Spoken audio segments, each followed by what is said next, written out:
Hello, everybody, and welcome to Rocket Lasso Live, Season 8, Episode 1. How is everybody doing? It is the first stream of a new season, and that means some of the tech might not be working. We're even starting a few minutes late because XSplit decided to start crashing on me repeatedly, and I restarted everything. Hopefully it's working. Can you hear me? Can you see me? And could you hear the music playing? Because as I rearranged all the cables, now some of the audio stuff that I hear is being a little bit weird. So I know there's probably a little bit of a delay. Let's see if people respond on that. Let me check that everything seems to be good over on the streaming side, or at least my monitors. Nope, wrong window.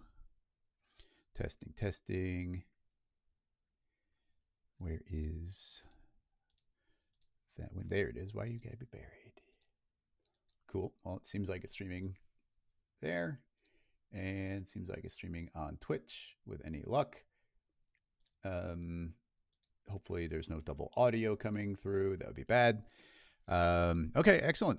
Wayne Stock, thank you for jumping in and mentioning. Yes, everything seems to be working, which is good because this is a brand new computer and it's a completely different setup that I had before. I mean, the hope here is that it's going to be pretty much identical to what you are used to. But what I had going last season was my new laptop piped through my old tower. So they were kind of separate machines. But now I've got the new Dell machine, which is a bit of a beast.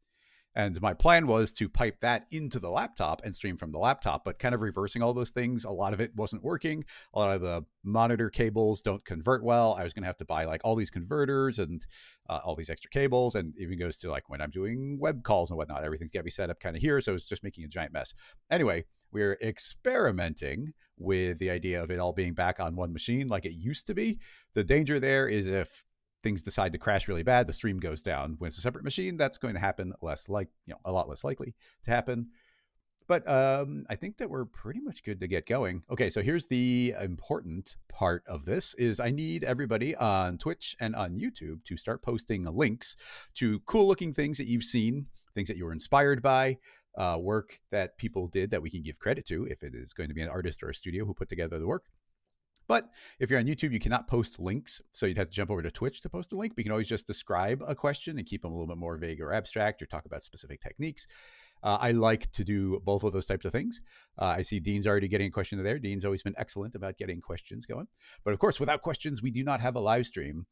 A couple things to cover today as we're going. Let's go and click on my software here. We're going to click to go to the desktop.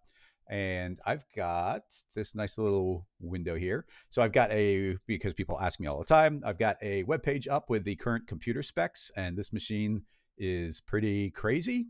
So this is, I should mention that I am right now a Dell Precision ambassador. They sent me an amazing tower here that I'm working from. So we've got a NVIDIA Pro 6000 in here, the Blackwell Workstation Edition. So that's pretty huge. We got a pretty dang good processor. That's not as incredible as a GPU. So, rendering is still going to be on the CPU, but it's still way faster than we used to have. And an ungodly amount of RAM. So, we should be able to do a lot of crazy stuff here. So anyway, I put the links in the chat there if you want to go and check out the new hardware that we are running for the live stream. And I'm very excited for this. This is going to open up a lot of opportunities for us to push particles further, for us to push pyro further, for us to potentially push simulation further. You know how I tend to keep in the live stream, it's like, okay, well, we want to keep this live. We're going to keep the scene light. But I feel like we might be in a situation that we can easily add an extra 0 onto things and keep it going in the context of a live stream. So that's all working well. Dean's asking if I had to do any electrical work to power the new machine. And no, I actually was worried about that. And I looked into it and it was like, no, it completely worked. No problem out of the box. And even my brother is really keen on like solar power and stuff. And he has a little meter that reads how much power a machine is using. And like essentially while idling, this new tower is only using like 20% more power than the old tower was. Now it can, in a big render, it can rev up, and I'm sure it's using more in that type of situation. But I actually did a power check on both of them while running the Cinebench, and I think if you scroll down here, actually this isn't, I gotta put the updated screenshot. When I first got the machine, it was so new that they didn't have the Blackwell workstation edition of the GPU available to do the GPU test in Cinebench. So this just has a CPU, but I am able to do it now. And I released a video, but I didn't add the screenshot. But yeah, I didn't have to do anything. And when both machines were running full CPU, they used pretty, within 20% of the same amount of power on both of them. So yeah, that was actually not an issue at all, which is pretty cool. Yeah, this, let's see. Just looking at any questions. I can access. I don't know what seed dance is. Apologies. Yeah, the GPU is ridiculous. But yeah, I'm happy to be using this in a C4D context, which is really cool. Now, okay, I'm just trying to think of any other things that happened. I mean, since the last season ended, we had a very successful half res, which was really cool. This is like last year's website now, but we had let's type that in correctly. halfres.com. So yeah, we had a very successful half res in Chicago, and we're already starting plans for next year, which is going to be very cool. More information that's important. Well, we also did PXP. I don't know if there's a website that I have like pre-typed in there. PXP Tour. Does that work? Nope. Yeah, it's a Japanese website. But anyway, me, EJ, and Winbush all went to Japan, and we did a big presentation there with a little event, that kind of a concept that we came up with, and it was incredible. It was super fun. We got to explore a whole bunch of stuff and do a presentation and have translators there to translate everything. So that was super cool, and we are planning on doing that again, even bigger this year, way bigger. Last year we had about 200 people, and this year we're aiming for about 600 people. So very exciting. So definitely go and check out PXP when we release more information about that. And I've also been invited to go head to NAB this year. So I'm going to be doing 4 different presentations at NAB this year. Maxon has chopped up the presentation, so there's going to be little half-hour presentations, and I'll be giving 4 different presentations at NAB. And I think I'll be mostly focused on the new C4D cloner distributions. And a big reason, I'm going to be talking about how to use them, some cool things you can do with it, things you might not realize you can do with them, and then how to make a custom one yourself. That's going to be really cool. And what's cool about that, and that those get released in that newest version of C4D. So we might talk about them a little bit today if anybody has any questions about them. But yeah, Rocket Lasso actually built all of those for Maxon. So that is very exciting. So yeah, lots of cool C4D stuff coming up for all the things that I'm doing. And what else? I feel like there's one more thing I was going to mention. Oh, there is. Okay. And the other thing I'm going to be doing, and I don't want to take away from any of the questions that we're tackling as people are asking questions during the live stream, but what I'd like to do is I want to start getting some more videos out there, and it's honestly hard to find the time. There's always something to be working on. So I think at the end of every single live stream, I'm going to make a little segment, which is like, here's the goal, is I want to make cool little tutorials that are talking about a Rocket Lasso plugin, but are just chock full of lots of cool C4D information. So essentially, I'll be recording a tutorial live at the end of this live stream. So I'll continue streaming while I'm doing it, and potentially, and I'm still figuring out the format, where potentially people can ask clarifying questions and whatnot that can work its way directly into the video. And when it's all said and done, I will chop it out and do a little bit editing, clean it up. But what you see live here will be what will end up being in the proper video that I can actually go and release out into the world, which should be cool. And I'm going to just do a tiny little bit of planning on it. So, a regular tutorial recording process, I'm going to be, typically I'm going to be doing really running through a bunch of scene files and doing a full practice run through the entire thing, and then re-recording the entire thing, doing a ton of editing. The hope here is to do it a little bit more off the cuff, a little more live, a little more casual, and it can even be a little bit more meandering, but I want them to be not super long, definitely less than a half hour, closer to 20 minutes would probably be good. But I did a little bit of planning, and I've got a plan for today that we're going to spend a bunch of time talking about the branch spline modifier, which is a tool that we built for Maxon, which you already have right now in your copy of C4D. So you've already got it. And then we're going to be taking that and combining it with the Rocket Lasso voxel mesher to make some cool voxel trees, which I never released a video on how to make those. So I thought that would be a cool way to go. And it's just so fun to show off both of those tools. I thought it'd be really neat. So hopefully that's something that everybody here enjoys, the idea of like tacking on an extra little presentation kind of at the end of it. And you get a super sneak peek on it. And maybe if some of them I don't like the way they came out, then you'll get some, exclusive little extra tutorial stuff here in these live streams that never gets properly released as a standalone video. Anyway, that's the goal. Now, for everybody here, Dean posted a question, which I will be popping up here in a second, but I'm going to need more questions popping up so we can jump around, especially if this one happens to be a quick question. But yeah, let's do it. You will see right now, if I switch over here, we're on the new machine, and we are in the newly updated version of C4D. So this is 2026.1.3. And yeah, I think we're ready to dive on in. I'm going to click on Dean's link here, and let's make sure that is a muted tab, tear it out, drag it onto the proper screen, and let's see what we got. Okay, so first of all, we got this from Dear Design Studio. This is from 58 weeks ago, so from a while ago.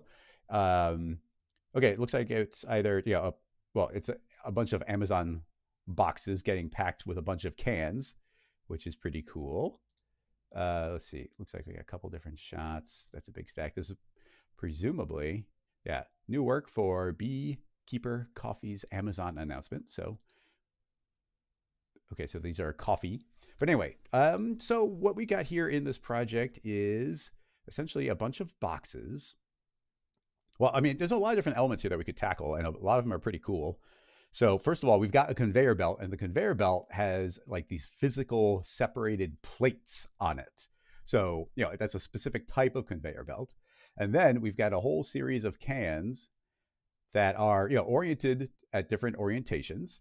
My assumption here is, let's see, we see that dark one that's got particular orientation. I saw the loop point right there, but it seems like we have exactly, how many? Okay, so the box is presumably going to come in empty. So we're going to have exactly that number falling off, and then the box closes up and it moves over. So let's see how many are, I mean, we're not trying to match it perfectly, so it's okay. Interesting. So we got 3 by 4, so we got 12 different cans falling in this box. It closes up, and that makes it it makes it be a pretty easy loop. We don't necessarily have to tackle every aspect of that, but looking very cool. Lots of cool mechanical things happening here. Good job, Dear Studio. Or Dear Design Studio. Okay, so let me think. Let's first tackle just some basics of a conveyor belt, because why not? That could be fun. Let's start out with let's see, everything's showing up correctly. Yes, excellent. Okay, so let's start out with the basics of conveyor belt. I'm going to make a cylinder here. If we're being clean, we can remove some of those extra polygons, maybe make this a little bit more smooth and rounded. And how do I want to do this? We could make a bunch of clones of that and spin them. That's something of just an optical illusion. So let's save that bit until we've already made this rectangle. Let's keep things kind of clean numerically. So I will shrink that down on Y until it's 100 units. Let's make this 1,000 units long. Turn on rounding. And if we maximize that, then this should be pretty much perfectly rounding it. There's sort of a doubling up of a point right on those corners, which in some circumstances can cause a couple of little problems, but we'll worry about those if they pop up on us. And then, since these are sort of a hard plate conveyor belt, let's make ourselves a cube. Immediately, I'm going to hit Shift-C, type in the word axis, and we'll grab ourselves a lovely geometry axis so we can keep everything parametric. Drop that as child. You see automatically this is now sitting at its axis. And throw that immediately into a cloner, holding down Alt. It is now inside of it. Clone onto what? An object. The object is this rectangle. We got a bunch of clones. Instead of based on a count, I will say I want an even distribution of them. And we'll say smooth rotation. Smooth rotation means it, actually maybe smooth rotation is bad here, because you see it's trying to kind of transition everything a little bit more smoothly. We get this kind of little pinch happening as it goes across. So usually I turn that on, but in the circumstance, let's maybe not. T for scale this down. I'm just eyeballing how kind of deep I want those to be. And let's say there's supposed to be 50. And the height will be, let's just guess at 10. Nope, wrong orientation. We'll say that that is 10. And now this one can be as long as we want. However, okay, it seems like we're now not pivoting from the orientation I thought we were. That should be centered. So let's just have this pivot from there and figure. I'm just going to guess until, yeah, it's this one. I want this to pivot from the x-axis given the rotation and the way it aligned on Z here. So inside of my cloner, we know that those were 50 apart, so I can type in 50 and those should perfectly match up. If we want a little bit of a gap, I could, increase this up by 1, say, and now you get that little visual gap between them, which could be nice. Always nice to get a little bit of rounding or imperfections on these things, so we could turn on a bunch of this bevel. And actually, here's one thing. If you haven't started regularly doing this, I think you totally should. Watch as I turn this on and off. Do you see how not only do we get this lovely bit of rounding on all of these individual planks, but there also starts to almost be like this little Fong shading thing going here. There's almost like a little implied curvature on this flat part. It's subtle, but watch as I turn this on and off. One feels flat shaded and the other feels like there's a little bit of kind of an angle to it. So if you want to avoid that, I can reactivate that this rounding here. And then on my Fong tag, there's the pretty new style of Fong tag, and that is the square area weighted. If I turn that on, you suddenly see it looks flat again. The corners will look round, and let's go and compare those if I undo. See, implied curvature, flat. Square area weighted now gives us nice and flat. So I've been very often turning on that mode. It almost always works to just make things look automatically better. Now, maybe we're going to end up changing this rig. I'm just kind of diving in right now without much of a plan. But what's cool about building a rig like this on a spline is you can do a lot of automatic animation with our rate here. 10 will probably be too fast. Yeah, now essentially it's going to take 1 second to go 10% of the way along. So let's drop this way down to, let's do like 2.5. So yeah, so it's a little bit slower. Now that we're moving so slow, you can see some additional interesting things. You see it's getting really jittery as it goes around the corner. Now, mechanically speaking, that might be kind of cool. It's like, oh, okay, like I would like to see that jitter. I don't want to see that jitter. And that's happening because the spline that we have is rounded, but it's only adding another segment every 5 degrees, and we're moving slowly enough that we can actually feel that kind of choppy spline here. If I zoom way up, you can start to see the individual segments on there. So having said that, let's drop that angle down to say 1, and the instant I do, now that's 5 times smoother than it used to be, and now it looks way smoother. Increase my number of frames, and let's immediately, actually, let me jump here. Make sure I'm not in some sort of secret folder here. I am not. And let's jump back in. Okay, so here is my season 8. We're on season 8, everybody. Episode 1. And let's make ourselves file 1A. Conveyor belt. Conveyor belt. Okay, so now we got our lovely planks spinning along. We've got our cylinder. If we were so inclined, we can move these around to place them correctly and make them look like they're rotating along with our object. That is either, we could, depending on the stylizing, you wouldn't even see them rotate, or if you put some faceting in there, maybe you would see it. It's really just a stylistic choice with what we've got right now. I suppose I'll keep it simple. We don't need to worry about them spinning, honestly. So I will increase our count, decrease our count, put that back to 0, spread them out enough so it kind of looks like it's filling in the entire conveyor belt, just eyeballing it. And now, because it's in the cloner, it's really easy for me to, put that into end point and then increase that as many times as I want so we can get as many of these in between. And of course, it's a cloner setup. So if later we want to add in additional details to it, it's super easy to do. Okay, now we've got those moving along, doing their thing. We have to have the concept, and I would like to tackle we're not trying to make an identical thing here, but we are trying to match the concept. Now, the way that the items fell off the conveyor belt, and you actually see we've got a bad loop point there. So that actually kind of makes sense. I don't know how worried I am about that. If we want to be technical, let's go and look at that bad loop point. So what's happening is I told these to be separated every certain amount. Where's the bad one? It's hard to actually see it. Am I crazy? Where was it? Didn't I just see two overlapping each other badly? We. Oh, yeah, there it is. Man, those are hard to see. So, yeah, you see two of them aren't quite matching. And that is simply because the overall length of this conveyor belt does not perfectly subdivide by 51. So, what I might do, if it works, is grab our cloner, drop that back to 50.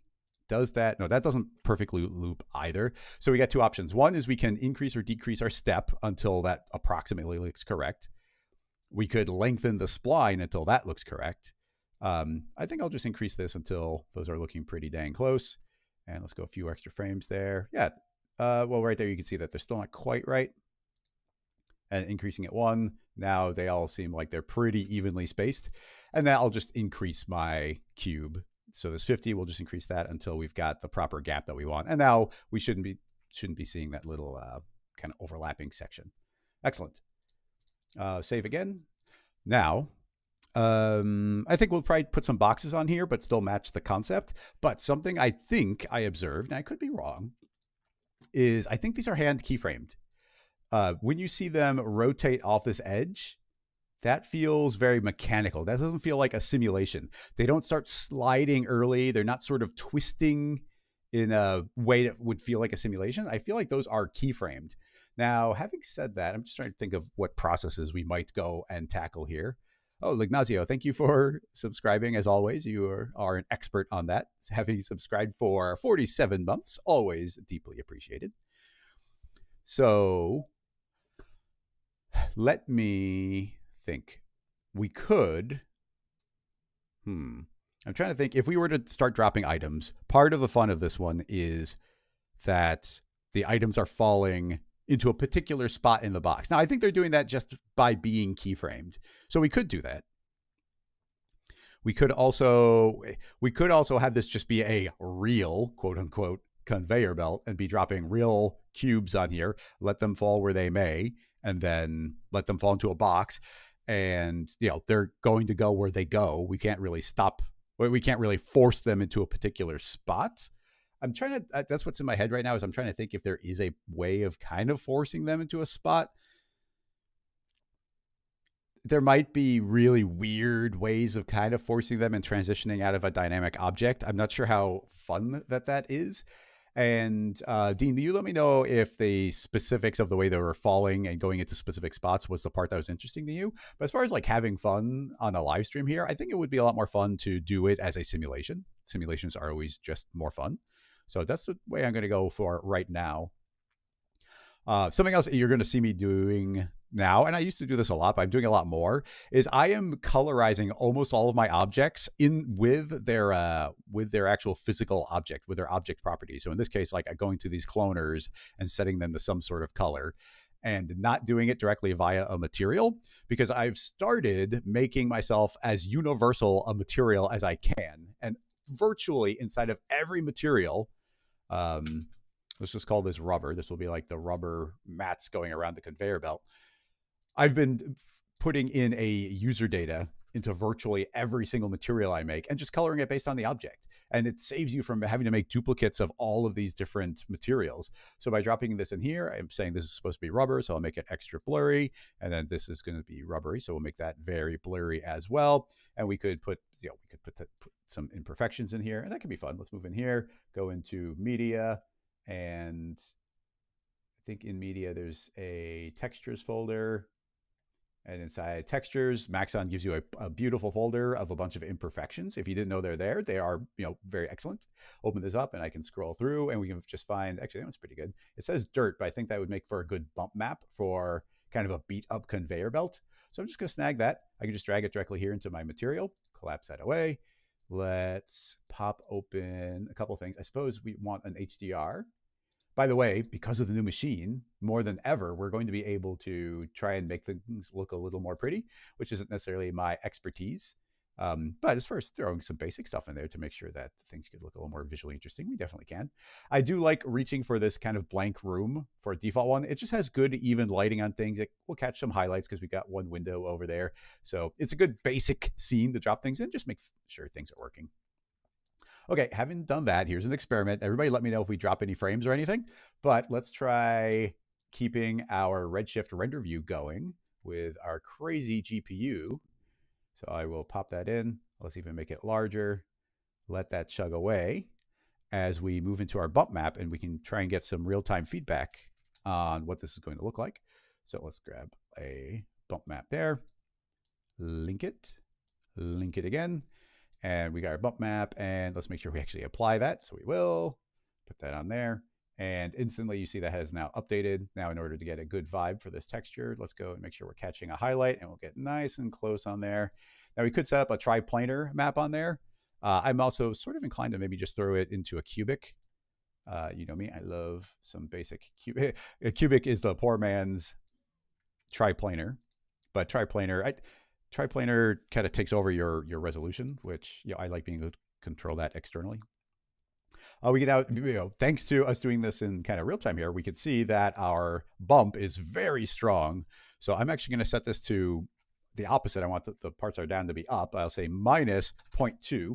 And now we get that little bit of texture. Honestly, I want to go really light on this. Like we just want little imperfections. So yeah, that's just a little bit bumpy. Actually, I'm going to get rid of the negative. I guess those are worn down, so they'd be down just a little bit. Honestly, I feel like we could go even lower, but let's leave it at that, where you can see these little imperfections on there, looking fine. Now, I'm sure a lot of you know the super basics of Redshift if you're here watching a C4D live stream. But all of these right now are going to have identical versions of this material. But something else I like doing is feeding in some sort of offset. And you can actually do that using several different methods. But if we take this color user data, I could use let's make sure we're actually taking in the proper color, which I wasn't. Let's grab the display color for that one. That'll change a little bit. And let's grab this one and set that to be, you could do your geometry ID color, which I think should also be, it's going to be making those a whole bunch of different random colors unrelated to what your cloner is doing.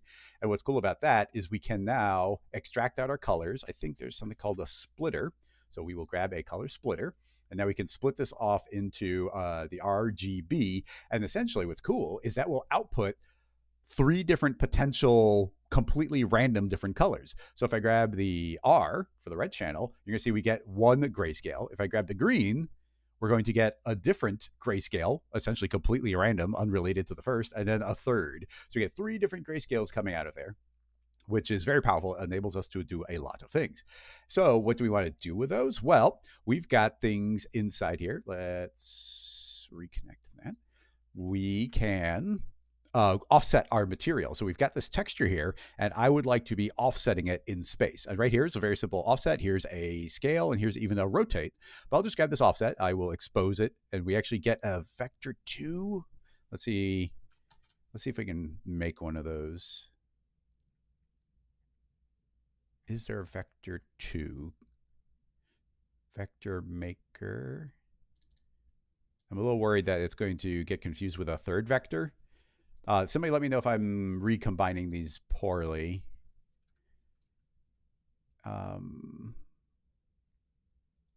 Math, would it be utility? I feel like I did this somewhat recently, and I used the wrong one. I feel like I might be using the wrong one again. Vector maker reveal in asset browser. Vector scaler, vector maker, vector splitter. So Dennis is saying that there is a 2D one. Is there a 2D one? If there is 2D under notes, that's not. This is a parameter. That's not a merge. I'm hoping that the vector 3 just reads. This vector 3 can be read by a vector 2. I could be wrong. So we can offset that, but these are outputting, I forget what values these are outputting, but I'm going to immediately put that into a range. And we will say change range, and I'll feed this in, and we will hide the picture because it's too big and make a duplicate. And we will also change the range on green. And I'm not sure what I want to change them to, but let's say X and Y, and then feed those into my offset. And let's actually solo the bump map. And I'm doing this intentionally to have it be high contrast. And now you can see that that material is not the same as that material, which is not the same as that material. So I think these are actually offsetting pretty well. And this does imply that it is able to only read the first two channels of this vector 3. So yeah, now you can see we've actually got different bumps on each of these. This change range was potentially not necessary, but they're offsetting each other maybe up to 1. And this parameter is probably 0 to 1 for like the UVs. So that actually might be all we need to do. And it's a basic version of it because we can do other things like offset we could randomize the scale a bit. We could randomize the rotate. There's even the new UV context that we could be playing with. And all of those could potentially change it as well. But we could push things even further if we were to grab this range and say, okay, you can actually push it double what it used to be, or positive and negative, and go forward and backward, or just offset them a little bit. In this rig, potentially not strictly necessary, but good to have. But for now, it looked like that basic offset was working fine. So I will leave that there. Let's grab these nodes, hit the letter L, and they all will arrange themselves pretty well. And yeah, that should be good for the basics of our conveyor belt. I will save again. And now I made this, oh, and that's not supposed to be US rubber. It's supposed to be UD rubber. And UD, I've just been putting, and that just is telling me I made that into a user data inside. So that means I can go and grab my cloner and grab this, and we can just change the color of our belt externally. But if I wanted to, we could make a red rubber ball here, and this red rubber ball is going to sit up on the conveyor belt. We can give it the exact same material, and the red rubber ball will be given a display color automatic of a bright red. And now same material used twice, but we can completely control the color from the outside. And I've been doing this a lot for like doing brightly color. I've been doing a lot of neon sign stuff, which you'll see soon, with something I'm working on. And I'll make the light crazy bright and then just control how bright the material is via making a white color here, and I'll just make it gray, more and more gray, and I'll actually take down the color, and I can use one essentially light bulb brightness for everything and still control how bright they are. Anyway, just a bunch of details of some things I've been tinkering with. Now, let's see if Dean responded. Oh, okay, so Dean was curious about the falling into place specifically. Now, having said that, I will very quickly, let's do a quick simulation rig here. Actually, I haven't done the particle stuff in a little bit. Oh, and I forgot, I just updated C4D, and now I don't have my particles layout. I didn't copy that over. Because weirdly it updated not the version of Cinema I was expecting it to. By the way, the one downside of that user data technique here is you will not see the proper colors in your viewport. You see this looks like it's colored white. Sometimes it'll even be colored bright pink. That is something that is a pain with the workflow that I've been preferring lately. Okay. I was going to say is if we do it with the regular particle. Oh, actually, no, I just remembered the regular, or these, I haven't done anything with particles since we were doing live streams. I just haven't had a need for them lately. And I did want to attempt to quickly make an emitter here. And let's just see if we can drop some boxes. And then we can think about maybe doing the keyframed method. But like I said, I think that animation was a bunch of keyframes. So really, we just need a constant output. So I'm going to say a rate of 1 per second with a property of 0 speed. And hopefully, yes, they got rid of the variation. They used to have variation by default, which was annoying. And I heavily requested it to not have that. Okay, so now we should be emitting a particle. There's also that newer point emitter. So now they'll just be appearing in one spot. That's just creating an endless flow of particles for us to play with. So I believe our correct workflow would just be making a cloner, feeding it a cube, drop this down to 50, 50, 50. Good enough. And clone onto an object, and the object will be the particle emitter.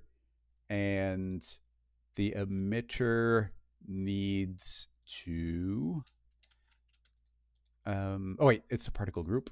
Yep, told you I haven't done particles in a little bit. Particle group. There we go. Now that exists, and now that exists, we can just run our simulation directly on the objects. So let's grab a cloner because we have to run the simulation on the cloner directly. So we'll say simulation rigid body. Let's give that a whirl. I know that you guys know I like the bullet simulation when it comes to the rigid body aspect of things, but let's it's a new era. Let's see if we can give it a chance. So now we've got those. They're being created and immediately falling. Now the plan will be that those will be out of frame. It will just be seeing the front of it. But for now, let's just see what we got. Those are emitting. Now we've got this one constantly moving along. So will it successfully be able to become a rigid body collider? So simulation collider. And let's see if there's any fuss with it not wanting to collide with its defaults. Those are still properly moving. It is successfully falling on top, and they are successfully sliding along it. Okay, all good so far. Conveyor belt could probably move a little faster. So let's grab our cloner and increase this. Oh, double the speed, which might be too much, but we'll start with that. And now we've got our cubes falling out. Let's increase our friction. And okay, sadly, you can't grab both of those at the same time. That was something that was great on the old bullet simulation, is you grab both tags and change their friction and whatnot. Unfortunately, you can't do that here. I actually don't mind a little bit of bounce, but I want a lot of friction. I want these to be really stuck. So rigid body, collision, entirely different tabs too. Yeah, look at these. It's annoying. Like there's different interfaces here. Let's get some uniformity. So yeah, now we got these. They should be, hopefully coming to a stop pretty quick. I'm going to crank up the friction even more because, okay, that actually looked like it stuck pretty well. And now the cubes are being created and moving out of the way quick enough that they're all sort of lining up. There seems to be a little bit of a discrepancy of how often that they're emitting. You see, sometimes we're getting double, and then it seems like sometimes we get a gap. Is this constant actually sort of random? That seems strange to me. Perhaps I'm not.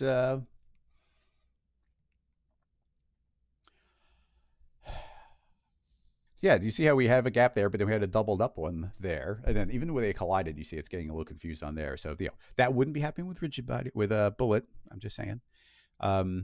Let's experiment a little bit. It's making like a wacky waving inflatable tube guy. So they went on a pulse. I'm gonna say I want a pulse of 100 for one frame with a gap of 15. Let's see if that gives us something more consistent. Bink, bink, bink. Okay, obviously you need a bigger gap. So we'll say every 30 frames, every 1 per second. Sunk in immediately. That one bounced weird. But they seem consistent. Okay, let's call that. Oh, come on. Why are they doing that? Now, why are they doing that? I don't know. This is rigid bodies, and rigid bodies just don't work well out of the gate. When the rigid bodies don't work with something as simple as this. This is what makes me not want to use them that much. You can throw a ton of simulation at them, but I'm going to attempt to subdivide my objects a little bit more, see if that does anything.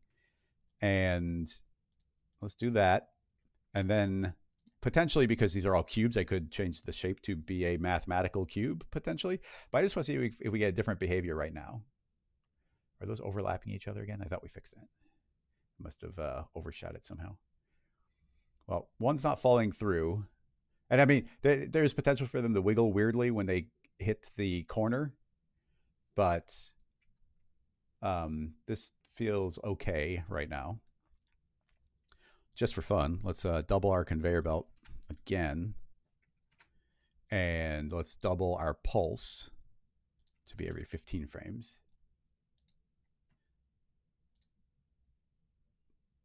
I thought I increased that. There we go. Restart simulation. Drop. They're popping some wheelies here, but it's potentially fine. But anyway, you can see we can drop the boxes. And then I'd probably go to my emitter, and we could do things like, say, the alignment is all velocity direction right now. But I'll just say random.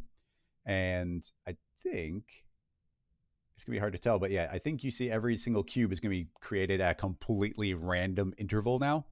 So that's a cool reason to do it via this emitter, is that we could just infinitely change the rate and the orientation and the scale and lots of different things. Actually, let's do that just for fun. The radius. So yeah, radius is what we're driving. Increase this. I'll say give me a radius with a variation of 0.5, which I don't think we're going to see a visual difference here. Let me put a little more gap in there. Maybe because I'm hitting play, those are not updating because I definitely went to type 15 in there. So everything should be moving faster now. Those are falling. They got some space. But if we move into the cloner, there's a setting called particle scale, and now they're taking on the scale of the particle. So now they could be, I think with the 0.5 variation, they could be half the original size or half again the size. So now we get some lovely rotational variation. We've got some scaling variation. Then directly again via the particles, we can move into the emitter and emit. Where's color hide? It must be under properties, under color. And I do love the way they have the color properties here, where that's a constant color, but we can go to our random color and then we're fed a gradient. I love using gradients, and we can also use a noise, but let's use a gradient. They'll be randomly chosen from here. If we want, we can just grab this full on rainbow, but I've also got all these other colors here. Why don't we grab this one? Should be fun. I've got all the different colors of Lego bricks as a preset that I built. So now as we drop these, we're going to get all of the different block colors as different Lego block colors. They're doing a fine job of, stopping, going on the conveyor belt, traveling along. We could increase the bounce. We could decrease the bounce. I left some bounce on there because I thought it'd be nice. But actually, no, the cubes have 0 bounce. So 0 times a number should still be 0. So in theory, those have 0 bounce. The frictions multiply by each other, but let's do another times 10 on there. And now the friction should be insanely high. And, it's operating as a basic simulation conveyor belt. We'll give that a save, open it up into, or save it as a second scene file so we can continue with potentially not the simulation. Now, how would I go about doing this? I've actually got a couple different methods that I could see myself approaching.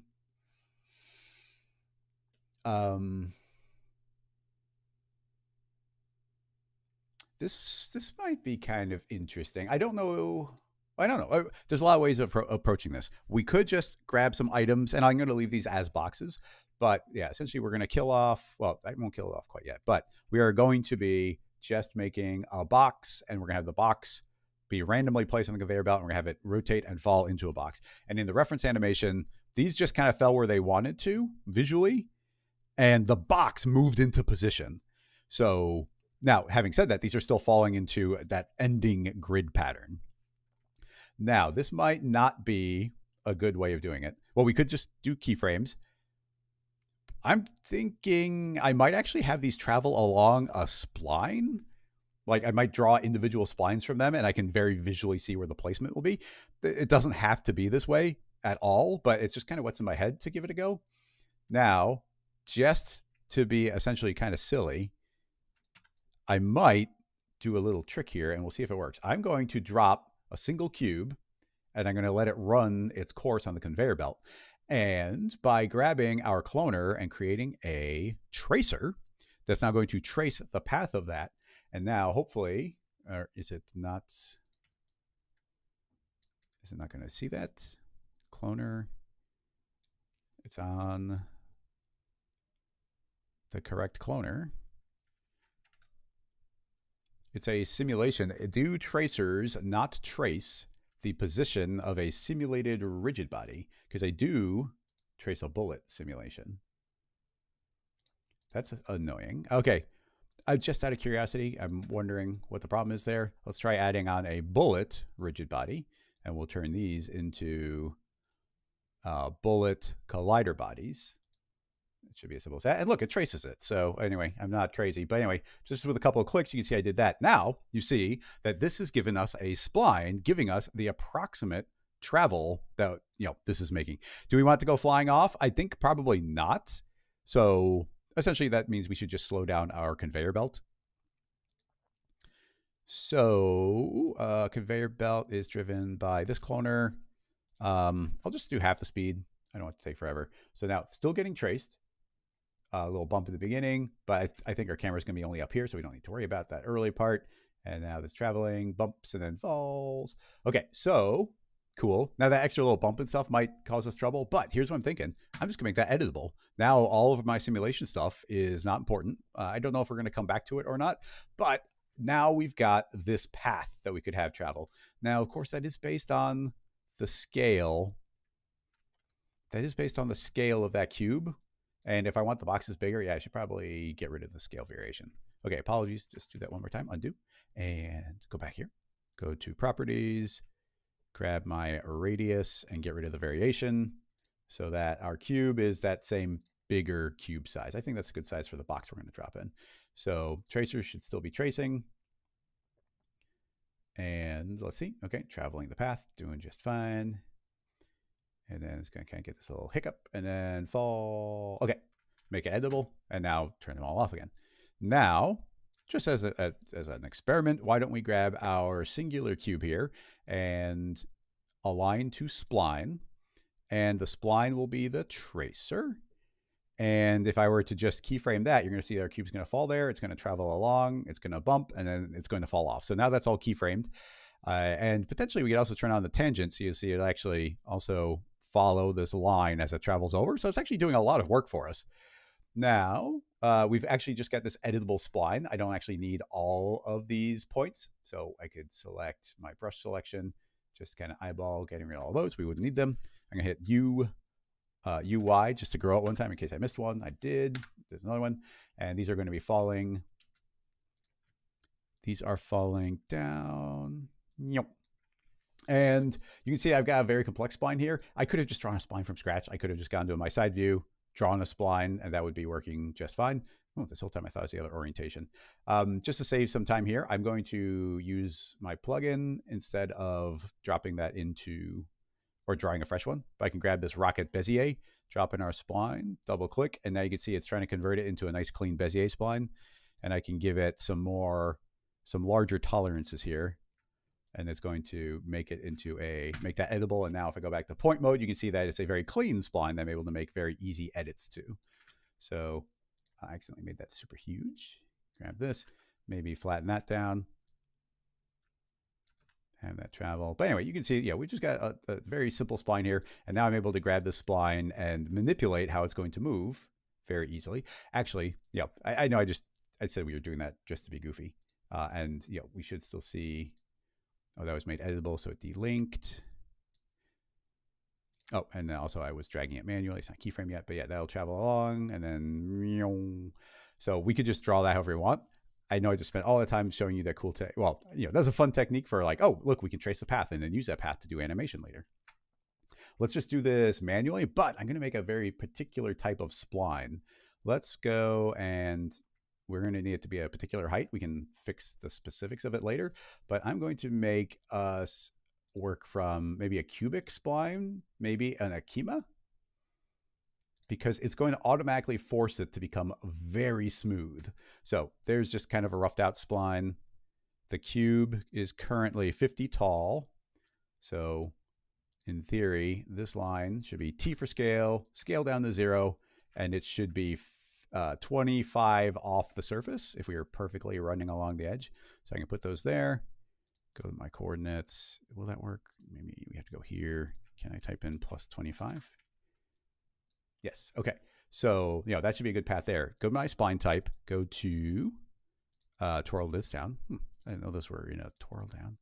And change that to a B spline. That's what I want. So now you can see that we automatically get this really smooth curve. And for the most part, sharp points now need to be defined by multiple points. If I want something to be sharp, I need 2 points to get close to each other. But I don't want them to be sharp. I want them to be super duper smooth. And the reason for this is if we want this box to fall into a particular spot, I can just grab this and move it. And you see the rest of the spline is very smoothly transitioning into wherever I want to position this one. So it'd be really easy to kind of fake the position that we want that to go in. So again, relink to a spline. Let's give this, we're gonna, how do we want to drive it? We could just do some straight up keyframes on the spline. Control K and, or Control D, animation. Start with linear. We might end up going back, but just to get the basics going because it's a constant conveyor belt. So I'll keyframe the position of that.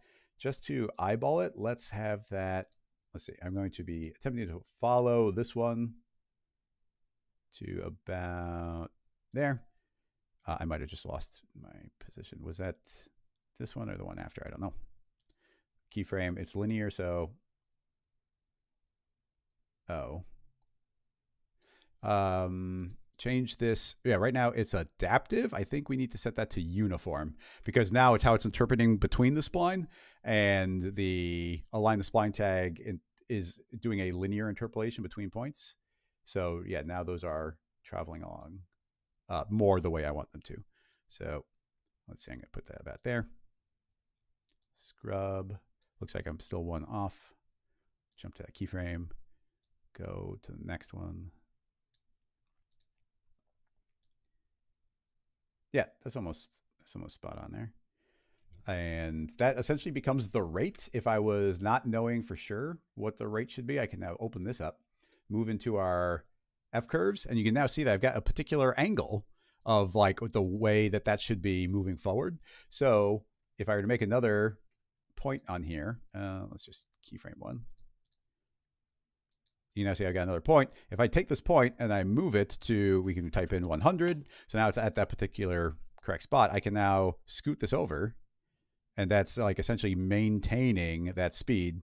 Now it's approximation. I'll delete that, and it could still be a little bit off, and we might keyframe several other spots. But now we've got that moving along. It's a little fast, but it'll fall over, and then it's still maintaining that same velocity essentially. But I think, of course, as soon as it falls off the edge, we're going to want it to accelerate.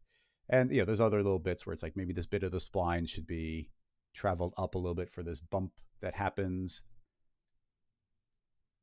And I'm going to be keyframing things separately. So let's say right about there, we're going to be changing the speed to accelerate. But at any given point, we should be able to manipulate this by using the knife tool. And I'm not quite sure where that bump was, but do that. Maybe put like a little extra bump in there. Knife tool. Like I said, we need 2 points to flatten things out. Did that create a double ripple? Okay. I wasn't anticipating that. Oh, that's weird. I'm in point mode. I'm just trying. I'm not holding down any keys, but it's not letting me deselect anything. It might just be a. Oh, okay. There's some sort of bug happening there. Oh dear. That's weird. It wasn't deselecting things. I don't know if it's truly not deselecting things, but holding it, or is that this might be a visual glitch. But yeah, that's a new bug that didn't used to be there. Anyway, there's kind of a blind eyeball on that, but you can see that maybe that gives a little boop, like hiccup, and we could scoot that forward, scoot it back. Anyway, spending a lot of time on that, but now you can see how those are traveling. It's traveling along. We grab this one, speed it up, go to my F curves, and we can kind of see the way these angles are going to be transitioning. We'll get an approximation of how fast we want that to be going here, which obviously should be way faster. So I'll scoot that, make that way sharper. Okay, so that's maybe a little bit more what I want. So I'll grab all of them, get them to be soft tangents, make sure that this one is leveled off with the first one so it can kind of arc into this one. Maybe the handle shouldn't be quite as long, so we can kind of slowly arc into that speed. Make sure that it's still accelerating up to that point. Let those travel. Bump and faster. It's clearly accelerating a lot near the end. But anyway, we could keep on tweaking those for quite a while. That is definitely still too slow compared to what I'd like it to be. Or it should accelerate in quicker, apparently. Wow. Faster. But anyway, we can keep on going. I mean, I know that Magic is asking to move on to a different example. I guess some people, well, Magic, you're biased because you put a link in there that you're also asking about. So we can go and check that in a little bit. But yeah, everybody let me know if you want to keep on tinkering with this one or if we should move on to another one because, and let's just recap. We are trying to do a little bit of this and we're just having fun with conveyor belts, but now potentially we can move into either we're moving into getting these to be custom placed into a particular spot and potentially getting some sort of rig to move them around, or we can tinker with some other project. But yeah, I don't want to ever stay stuck on any one that we're not gaining a bunch of cool new knowledge on because we can spend a lot of time on any one of these. But anyway, as I was saying, now that we've kind of got some rough keyframes on there, let's say that we were moving the box around and we want these to be positioned differently. It'd be pretty easy for me to kind of scoot this off to the side and sort of fake the, fake the placement where it's like, oh, this one wants to land a little bit more further forward. And I can see that I was able to very easily scoot it to a different position. I do agree, holy moly, that the rotation is potentially tricky, and it could go to that we need to tell this to not be tangential at all, and we'd have to be keyframing the rotation as we go, which wouldn't be that hard. We'd need like a keyframe here and a keyframe there, and then the final keyframe. And that's where it does go to in the original reference. Like I said, I'm pretty sure that these are hand keyframed. Like, do you see, you kind of see them like at this halfway point suddenly change where they seem to want to go. So that becomes sort of the challenge. And honestly, it goes to, let me just show you. This could be not good. I'll save this as sort of that version. But maybe I'll show you. And this might not be good, but here's a technique that I've done for doing that type of animation, which kind of goes to, I don't care about the timing in the beginning. All I care about is like the position. So let's say we're recording the position and the rotation. I'll zero that one out because we don't need it to be different. So we'll keyframe both of those. We'll never technically need Z, but that's fine. So I could just keyframe this and then keyframe, essentially I can go forward a single frame and then scoot this over to a particular spot and then keyframe again. And now go forward another single frame and then move it to what I think is going to be the next relevant position. And I'm actually going to keyframe that forward a couple of times because now I want to see kind of there. So now I'm going to, okay, well, at this time, it should look like it should be about there. So now I will rotate it and place it there. Honestly, if you're in this mode, there's even more cool stuff that you can do where right now you see I'm manually clicking this keyframe, but you can turn on the automatic keyframe button and click on, let's see, they changed the icon, so I don't necessarily know them too well. So that's position, scale, rotation, scale, presumably, and parameters. I don't need parameters. I don't need scale. So now I think if I were to, let's just, scoot that forward until we're about there.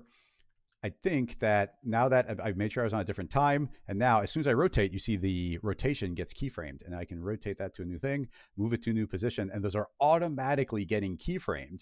And those can be incredibly powerful tools for just kind of, doing character animation. But now we're in a pretty simple scene or setup here. So now I can just be doing things like, okay, like these are like literally the key frames, the important poses that I'm going to need through this animation.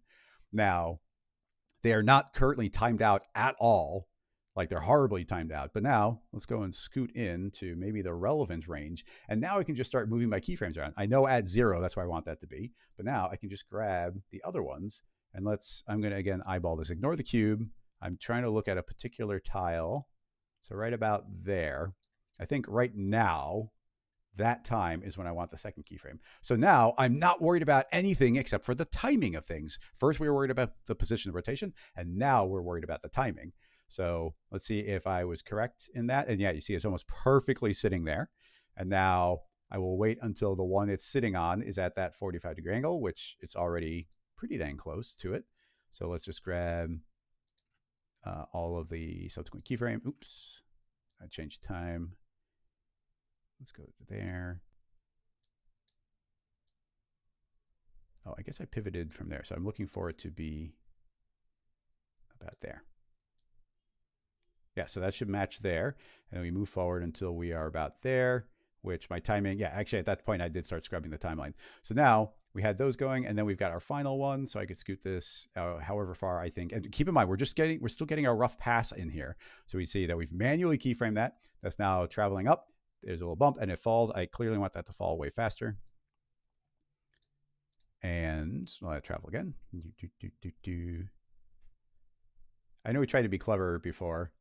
Okay, that's too slow. We tried to be clever before, but this actually, like, to me, this is the fun way of doing it. It's like we're kind of doing it the real way and potentially the most artistic way.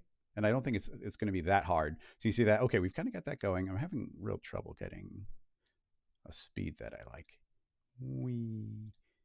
That should be even faster, but we'll end up recurving that later. That's fine. So now, so here's how it goes. I got those key frames, but now what we can do is start zooming up to individual times. Let me change that. Yeah. So we can start going to these individual times when more interesting things happen and start adding in between frames. You see here, we started twisting down too far, but this is saying that still stays straight up until like that panel is still straight here. So, okay, well, at this time, it actually should be more like that. So I will just fix it. I'll just correct that little piece there and get something more accurate. And I'm still keyframing every time I change my parameters. So those are keyframed. And then I'm going to go forward a little bit more. And you see that actually this transition here is not too bad right now. It's passing through maybe a little bit. But let's, for now, ignore that. Go to the next worst part, which is probably this halfway point here. And here, that should clearly be out further. So I'll scoot that out further. And now you can see that we're almost revealing a curve. Scoot this back. And if we go to kind of this halfway point, if I had to grab that and correct it and scoot that out, you're going to see that when I move away from the timeline, do you see how we're more and more we're implying a curve? And I'm just going to whatever part might look worst, like right there, and then I can add an additional keyframe. But also now that I'm kind of seeing this implied curve come out, I can go into my F curves and potentially just reveal that and get some curvature on those. But then let's push this further, scoot down. Now we got this falling. And even there, you can see the way it's kind of spitting it off. It's almost like it's colliding a little bit.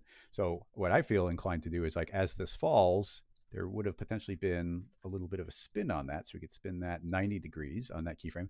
So now as this tumbles away, it's kind of maintaining a little bit of that rotation. And now just by doing some keyframes, matching what we were kind of visually seeing there, hit play. Now hand keyframed, we should have a pretty good manual keyframing of that traveling around and matching all of those things. Potentially, I would move into my F curves again at this point and kind of study what has been implied by our rotation here and start cleaning them up. So if we were to grab, like, I'm not too worried about this position. Actually, no, the position is the one I'm worried about. So once again, Z's not doing anything for us. So I might even delete out the Z tracks or the Z position. But in here, yeah, the Z position also is not doing anything. So grabbing, and yeah, H rotation, I mean, all those aren't doing anything. So it's really just this rotation. It's the only axis that we're rotating on. So it makes perfect sense. So we could scoop this and scale it out and kind of emphasize, yeah, there is actually a little bit of curvature there. That's a little bit visually hard to see, but we could introduce our F curves and see them curve. And let's see if I zoom up. Oh yeah, and those are also going to be positional. I guess they're pretty smooth there. So let's grab our position and also get some curves on there. And yeah, well, yeah, you can now see as I move this around that we're going to be reshaping our arc there. And this mostly just turns into making sure that we got nice, smooth transitions between them. We've also got our Y. Yeah, the Y. I guess, yeah, the Y and the X we need to work on at the same time. So we do both of those, curve them out. And the, okay, yeah, sorry. As soon as, that's what I was expecting. As soon as we grab the X and the Y, you can now suddenly see that there's more, you see how there's a curve in between the points? When it's linear, they're directly connecting. When we add the curve in, then now there's a curve going between them. And potentially you could even start, deleting some of these keyframes, these in-betweens that aren't necessary, and just make sure you end up with a nice smooth arc. Now, some of these are matching their way through, but some of these, and this is how far down it's going. So I might want to grab this Y. You can see here, it's kind of a bump in the curve. If I grab that and start scooting it downward a little bit, you can see that that curve is going to have less of that little hitch in it. So cleaning things up that way is also going to make things nicer. But yeah, that should be a little bit better on the curve. A little bit of the manual process, but now if you look at this animation arc that we've got, I feel like that's looking pretty smooth. There's at least they're smooth there. Maybe there's supposed to be an in-between there, but let's just see how it travels around. Pretty smooth for how much time we spent in there, especially while explaining it. But yeah, I could grab these, I could scoot them around. We could even, I think even here in the viewport, if I grab, where's the animation tool hide? I almost never use it. Yeah, there's the animation tool here, which, am I crazy? I can actually grab these and I can manipulate this almost like it's a spline. So it's like, if this is supposed to be a little bit cleaner of an arc, I could do that here just by grabbing these and correcting that to kind of get the cleanest little arc that I can, which is just going to, keep making that even nicer. Yeah. If you miss it, looks like it deselects it. Actually, I'm not sure why it's doing that. Can I just delete a point that way? No, it doesn't look like I can, but I can in the timeline. But anyway, you see a little bit of what I was going for there. And now I could be manually placing all of those where I want to. Try and get some nice, beautiful curves on there. And that should be moving pretty smoothly. And then we have complete control over the way those are going to be moving.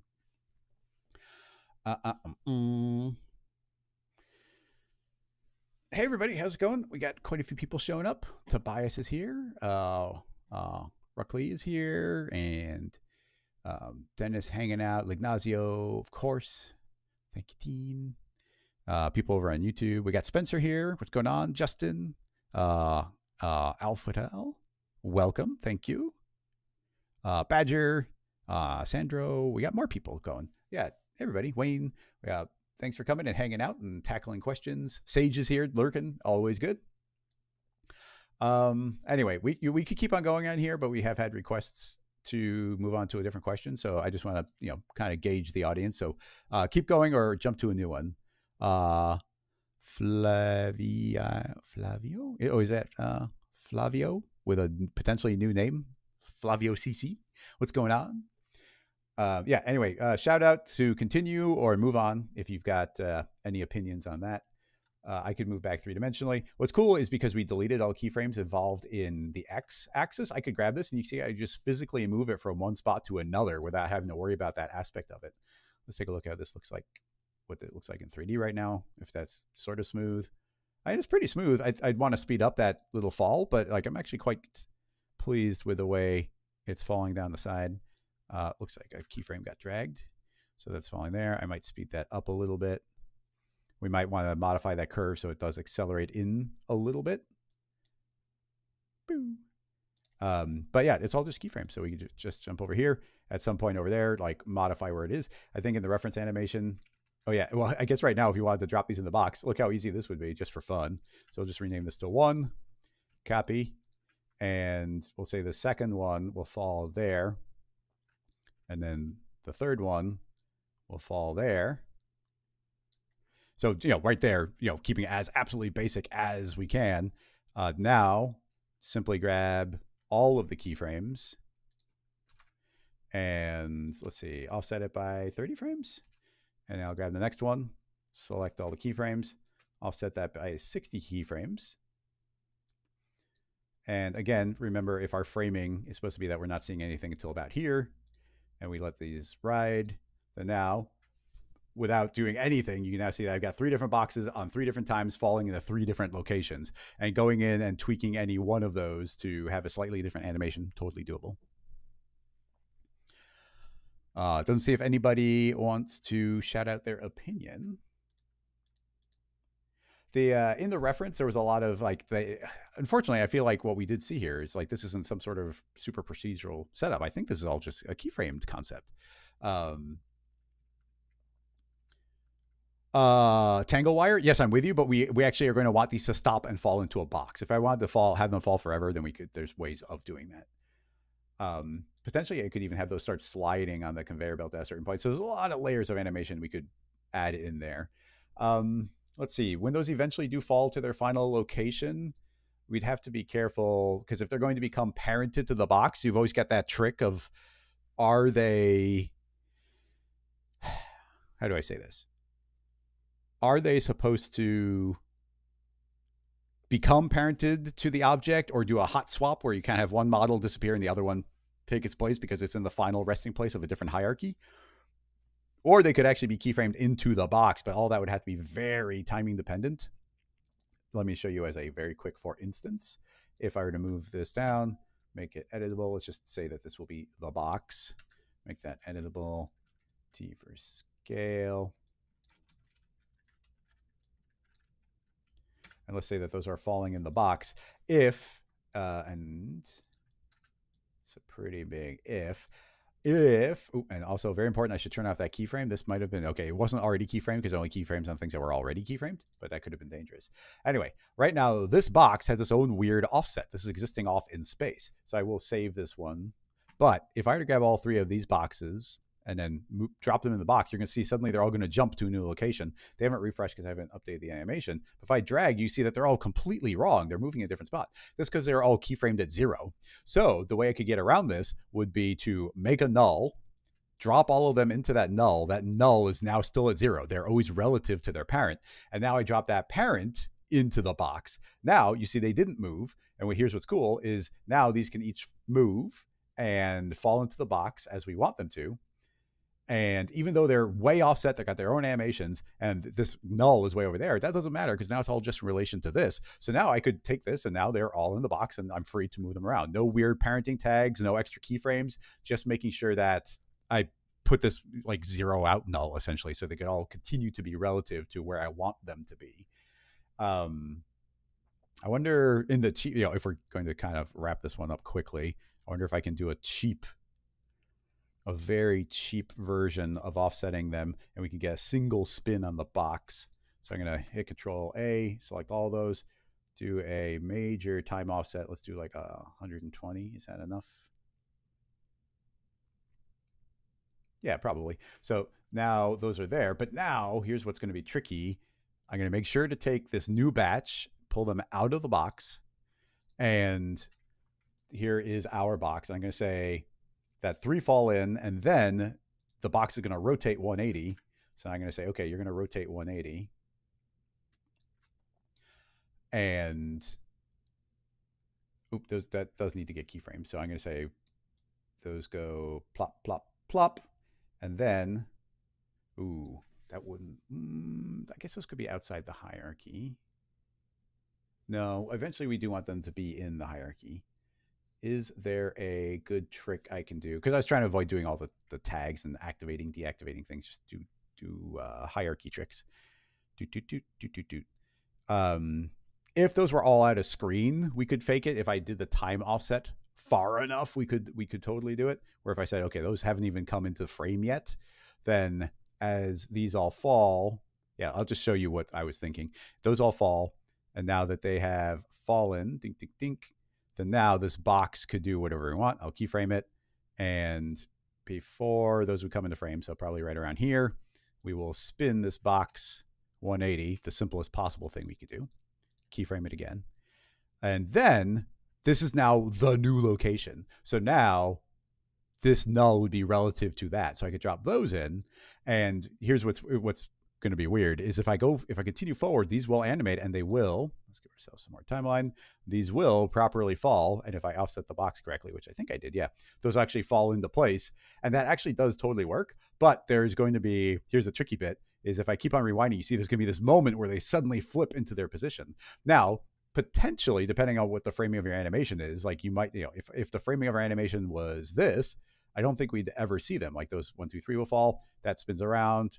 And you see, like if I wasn't selecting it, you wouldn't even see those spin. So that would work. But you could also turn on and off the visibility there and just let them rotate. And they will just properly fall in the box.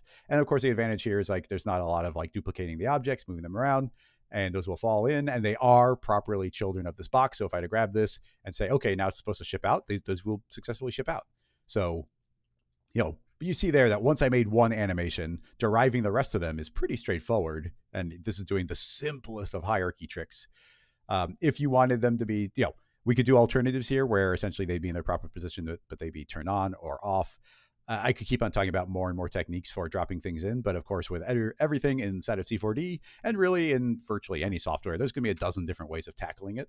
So, that is one method. And if these were visually in the way, then yeah, it would be as simple as they're not relevant until now, like right there. So I would just keyframe, go back until they exactly start moving, which I guess maybe about there is fine. I'd keyframe both of these and then go back a single frame and then say off, and then keyframe them. So now, now they won't be in the way and they just start existing when they're relevant. So we scrub and then they move into position and then they travel in as well, drop, drop, drop. So yeah, just depends on the way you want to do those. But more techniques, but I'd like to move on to another question. Murray, I see that you did just drop in a question, but we had a different one previously. So let's go and check out. Magic is that the same one you dropped in? Magic, you dropped multiple links in there. In fact, you dropped 3. Did you repeat one of them? Yeah, you did. And then there's a third different one. I'm going, nope. Are those all different links? Okay, you dropped in 3 links, which I'm not like against, but we only are going to tackle one. So I'll grab your most recent one. Okay, mute, drag this over. Let's see what we got. Okay, we got some funky gooey things going on. Oh, it's an Apple logo. Tavo Studio. We get links about them all the time. And Deluxe AI, implying that we were probably getting some AI. It does say AI art and C4D. So who knows where the mix here is? Now, I am completely fine with people pulling in reference of some AI material. We will not be generating any AI stuff during the streams. But just get, and so essentially we get to treat this as if it's coming from a completely different piece of software. Like, oh, it's some crazy Houdini simulation. And we could still see if we could build it for real based on what we're seeing here. And what is going to end up happening whenever AI is used, and who knows when how AI is affecting this or where it came from or what aspect it's doing. It's a part of anything on it, really. But AI can do a lot of like one thing magically morphs into another thing, and obviously that's always going to be difficult. A lot of that would be stuff we'd have to do in After Effects and whatnot. And I say that because, and I can't frame by frame, but right now you see this green blob comes down, splashes over, but just kind of fades into nothing. It just kind of disappears into what's almost like this little underlight here. So I don't know what parts are what. So yeah, let's just keep that all in mind. Now, as far as what we're physically seeing here, how do we make one? Because here's where it gets tricky. What that do we treat that as a separate object entirely, or do we treat this as one object? Yeah, this because it's fake. It's implying liquidness without being real liquidness. Um, it's weird how those 2 dots just sort of appear. Those seem to be some sort of studies, perhaps. Yeah. Curious. Okay, let me think. So, first of all, would it be bad to actually? Okay, yeah, I will do it. I'm going to open up. A file. Let me go to. I think it's in my season 8 graphics. Give me 1 second. I have a recent file I was working on. I'm just going to yank an element from it for us to work from. But where was I doing that? That was in the other version of Cinema. I'm going to open it up. Too many folders. Too many projects.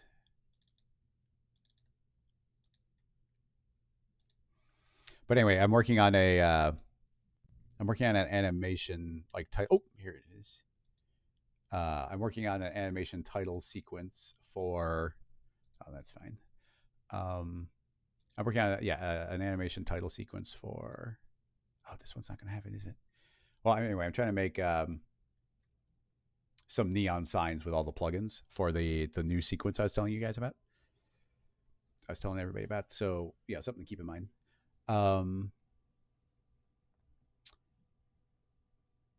Anyway, I guess I'll just grab. Actually, this arrow logo is fine. I just want a shape that's a little bit more for real. So let's grab our recall logo, and inside of it is the tube only, and we've got our bulb. I think I can just copy that new paste file. Now we've got that, and I'll yank this out, and then we will yank. We don't need that or that or that or that. Okay, cool. So this is going to be my Apple logo there. I just want something to work from. So let's zero out some things. That's fine. Okay, so how do we want to do the thing I want to do? I will yank out this arrow. I feel like we did a little bit of this technique at one time. Not the liquid stuff, but the basic shape before we get to any weird liquid stuff. And by the way, I'm not planning on doing any actual liquid simulation because that's not what we were seeing there. Logo blobs. Logo blobs. Okay, so I've got this shape. I want to essentially inflate it like it's cloth. Actually, that's probably a good way of going about it now I think about it. We might be able to do it procedurally, but let's just see what we end up doing. Okay, I'm going to drop this into a loft. So we've got that. Now that it's in the loft, I want to see the geometry. It's an n-gon. I want to see a regular grid, maybe a regular grid. And we'll drop our regular grid to be smaller. We've got these splines are all being interpreted differently, but if I change these to subdivided and max length, what length did I just set that? Okay, 1. Grab all those and say max length 1, angle 90. So now you see it's pretty good as far as kind of being, a rectangular grid with relatively even subdivisions. I wonder if this would be a good idea. Let's try putting that to 0.5. And honestly, with all those triangles, it might be a good idea. But what happens if we take a two-dimensional object like this and try and do a... We didn't have this last time, I remember that. What if we try and do a remesh on it? Yeah, okay, this is going to help a lot, actually. So now we get this remesh on it, and now we've got these lovely kind of following the curvature shapes. If we get rid of the adaptiveness, in theory, all these should be relatively... Yeah, it doesn't really make much of a difference given the shape. Everything, the polygons are, not far off from each other. Now, are we changing? We're not changing the mesh density. So maybe the points on the outer edge are consistent. Maybe they're not, which could cause us trouble. But continuing, copy paste, turn off the 1. And now I also want to introduce in this outer shape, just this rectangle. So we will grab actually the smart thing to do would be leave that on, turn those off, make an instance of it just in case we make changes to that shape. And we'll put that inside, and that becomes another loft / remesh. This one, not doing such a nice job, probably because we have some concave shapes going. But what my... and what's going on? Yeah, something's going on here that's not amazing. We might need to change the resolution there. So if I turn these on, yeah, this is what I figured was going to happen, is they're not going to perfectly match each other. That could be something that we care about. We could also potentially let them slightly intersect. We could, what else? What are some options? Because I'd love for those to be identical, but I do like the mesh density that we're getting right now is pretty smooth overall. So I dig that, but to the best of my knowledge, the remesh doesn't have, there's no don't modify the edge. No, it's clearly modifying the edges. Detect hard edges, but I don't think that's going to change anything relevant. Even our mesh densities are dramatically different. I'm just trying to think of any way of getting a smooth transition between those to make them properly match, because there's a level that we can kind of ignore it. I'm kind of happy that we took a slightly more complicated object just so that we have these problems to deal with. But yeah, there's problems because there's areas where you see it's less dense, or it's super dense here, and then it's less dense and more dense than other parts of our model, depending on where it is. I'll try again getting rid of all the adaptiveness, but yeah, that doesn't really change much there. So honestly, I don't think that there's a ton that we can do about that. I might, for our purposes, ignore that. What we could do that could be fine would be take one of those splines, slightly inset it so they essentially just overlap each other. That could work. But as far as attempting to achieve our, you see we got an okay shape here.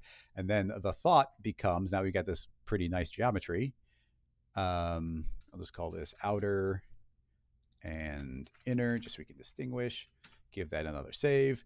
Let us how do we pin those? I don't want to make them editable, but I think I will have to make them editable.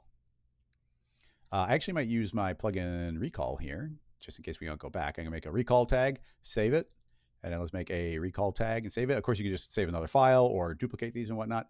Let's see if that, yeah, that if you make that editable, it makes the tag disappear. So for recall, you got to do a little trick where you pull it off, make it editable, pull it back on, pull this one off, make it editable. Apologies, I have to make this one editable first because it's an instance, so it needs to reference the other one. Undo. Apologies, put that there. Make that one editable, put recall back. Make this one editable, put recall back. Anyway, if you're not familiar with my plugin recall, just with that double click, I was able to store the state of those. So now, if later on, if I want to go and revert those, I can just double click on my recall tag. We got to do it in the proper order because that mesh instance didn't work, but I can double click on these and bring them back to life again. And so we wouldn't lose them. Okay, so those are there. We had to make them editable. And now I can select all, shrink selection, invert selection. That's again, Control A, UK, UI. So now I've got that perfect outline selected. And I can say store selection. Same thing on the other one, select all, shrink selection, invert selection. I've got my perfect outline with just a couple of clicks. I can also duplicate that tag and say update as a way of not having to go and make another tag manually, which is always handy. So yeah, now that I've got those outlines, hopefully I can apply, let's just focus on the, let's focus on this one first before we do both. Let's add a simulation cloth, and we need to pin. So we could do a dresser fix, which is probably fine, honestly. I've got those points. I will fix those points. There's other ways of doing that, but let's say that is what we want. Inside of here, it's going to be based on all the simulation that we have everywhere in the scene. So let's go to our simulation, scene, 0 gravity. And now essentially this should do nothing when I hit play. So I hit play, nothing happens. But now the hope would be I can grab my forces wind. We get this lovely bit of wind here, spin it around 180, make it invisible. And now let's see if I hit play. Now it's subtle, but now you can see that that's going to bulge out forward. So now let's give ourselves a couple extra frames and do a bunch of things to make that look nicer. Presumably, I want to make it pretty stretchy, very bendy. Honestly, stretchy is probably the main setting, but let's grab the wind, make the wind 10 times stronger. You immediately see that wind blowing. And by using cloth, it's like all the different pieces here get to kind of interact with each other and get that to bulge outward with us having still this nice, sharp, crisp edge. We could potentially have done this with different distortions using like vertex maps and fall offs from the edge. Would be a viable thing to try, but let's keep pushing this. Now we've actually got things like the target length. So we, in theory, could make the target length even longer. And this is how you get kind of cool wrinkles and things. Wrinkles are not something we're specifically going for, but just keep in mind that that's something that could be added. Stretchiness, I'll try making even 10 times stretchier again. And yeah, again, that, the more stretchy, the more that we push that out. That's just stylistically like a thing that we can choose to do. Save that, bring back the other one, copy this tag over. That should mostly work, except we need to go to our dresser, clear, grab our selection and fix those. And now those should be fine. Technically on those edges, they might be intersecting a little bit, but I'm hoping that they just don't. Oh, okay. I feel like they are. Those are acting upon each other. Forces, can we exclude a different object? Seemingly no. I don't want those interacting with each other.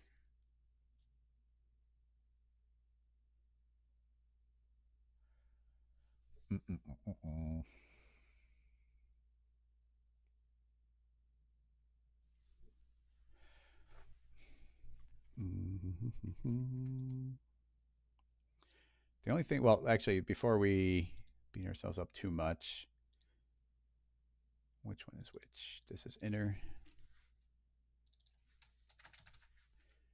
inner, outer. If we disable the inner, is the outer one exploding by itself? Let's eliminate variables. So don't enable. Is it exploding by itself? No, it's not exploding. So I think that just means they are intersecting on some level. I do like that some parts are pushing out further than others. We got all sorts of options that we could do. But generically that's kind of cool. Now again, if that's just supposed to be our base shape, I could bake it down, but then is there no way to stop things from intersecting? Is there no way for these tags to ignore each other?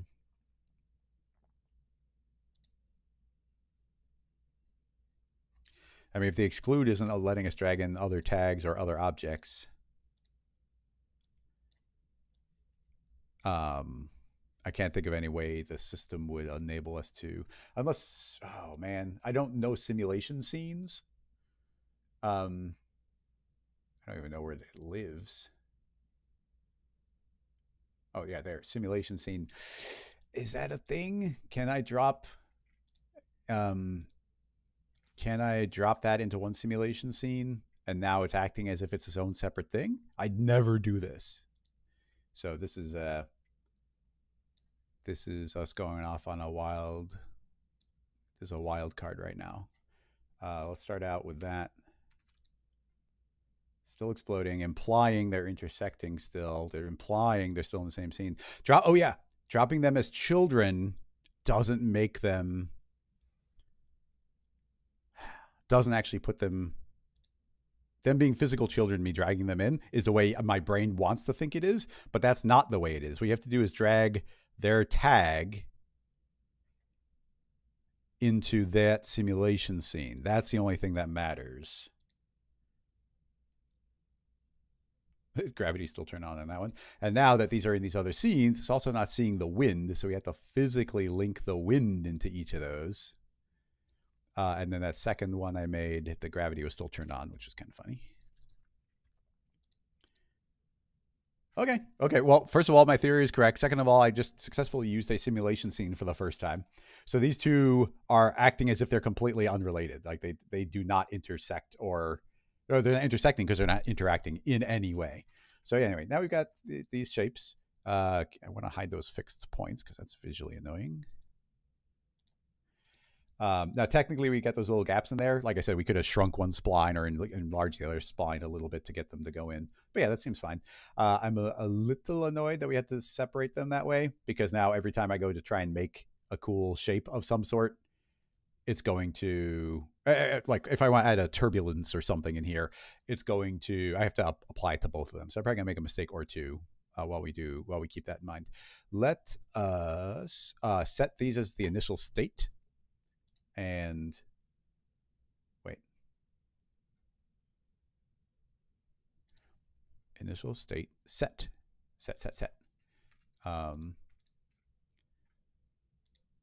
Why did it? Okay, now it is the initial state. I'm not sure why I didn't count the first time. So yeah, now those are essentially settled in that state, just hanging out there. And we've got this constant wind that should be trying to return them there. Now, so much of that scene that we saw, I mean, the first thing I wanted to attempt to achieve was kind of this lovely soft, sharp edge thing, almost like, what do you call it? Like a vacuum formed shape, which is approximately what I was trying to do here. I've got it sort of exaggerated, pushed out a lot more than what they have, which I'm fine with. But the just to experiment, why don't we grab another HDR? Again, I'm just going to, when in doubt, we just need something. I'm going to drag in this room one. Make sure you drag into the viewport. That'll automatically create the dome for you. If you double click it, it did what I just did, which opened up in the picture viewer. And then we can move inside here. Let's make a new material. Make it a lovely bright plastic. So we'll drag this white one up there. Maybe even add in a little subsurface to 50% of it. And it's supposed to be thin-walled because there is no thickness to it. So I'll turn on thin-walled. Redshift, render view, activate. And let's see what we got. Oh, freaky. I'm kind of getting, my eyeballs are seeing the inverse of what we're seeing right now. Maybe due to the, I'm going to go easy on that subsurface. 0. Okay, well, having 0 definitely makes that a little cleaner. And because of us doing that remesh, it is doing an excellent job of that stuff being smooth. If there were triangles, those would not be nearly as smooth as they are. So I actually do really like that aspect of it. Yeah, I will continue to be annoyed by that little gap that we have in there, but we shall continue to ignore. Okay, so that's given us that cool shape. This would be pretty hard to model in different circumstances, but I think we got that pretty good. And now a lot of this turns into how do we want to represent some sort of motion? Now, keep in mind, um, just the word this AI being in here, it just means that certain things can't be trusted. Like to me, if we're building this rig, each of these stripes is essentially a separate object. But it's like, depending on which aspect we're looking at here, like there, it looks like a separate object, but here they look like they're the same object and they're also wobbling back and forth. Certain aspects like that, I'm just going to have to ignore. Like I said, that's where things magically can blend and blob into each other um, in the world of AI. So we just have to ignore certain aspects of it. But what I am curious about is what we could seal these off and treat them as a volume builder, which would potentially be one way. And we honestly might end up doing that even if we get this looking nice and liquidy. Um, so let's just tinker a little bit. I'm going to start out just by making a turbulence. And yeah, let's make a turbulence and we'll make it pretty strong. We'll give it a pretty significant amount of scale. I don't actually know how big the scene is, so I will make a figure. Okay, the scene's relatively tiny. So I don't see a problem with that. It just means we should make sure, yeah, my scale here is actually going to be pretty significant. And we have to grab our simulation scene. Can I grab both? Okay, if they're identical, we can at least do it on both of them at the same time. That's something. Okay, so, okay, we hit play. A little turbulence is clearly going a long way. I mean, these are set to be very bendy and stretchy. I desperately wish that we had the old setting in the bullet simulation where you could say, don't intersect, or like essentially don't self-intersect. It didn't care. It didn't care at all about it running into itself, where this system always cares about it running into itself. Unless I snuck in a setting that I didn't know, but I kind of doubt it. Okay, so we got our turbulence. Right now, yeah, the scale is blowing the stuff around. The I want to, yeah, we've got our wind and our turbulence. Scale's fine. The animation speed's fine, but I think I want a second wind. And this wind, I'm going to have that, duplicated or made a new effect. I have to drag it in. Okay, so I got this other wind, and this wind is going to be like, no, I still want to be pushing forward. Even if this turbulence is introducing all this extra kind of wiggling around in these different directions. Right now it's extra kind of gloopy, pushing forward, but again, I'm fine exaggerating a little bit for these testing purposes. That's actually not too bad the way it's moving around for me trying to get a little something going. I'm going to shrink down this noise. I want it to be a little bit more random, but not so random that we start getting like all sorts of weird wiggles, pinches and whatnot. I might, now that it's already kind of set in its spot, I might lower the stretchiness down. Yeah, that's better. We didn't need as much stretchiness. I'll put it up a little bit and bend. Yeah, it can be pretty bendy. I'm not sure what levels are going to matter here. Okay. Anyway, I've now got we've got a little bit of imperfection kind of drifting around doing its own thing here. So now with that in mind, I'd like to limit where these are getting applied. Particle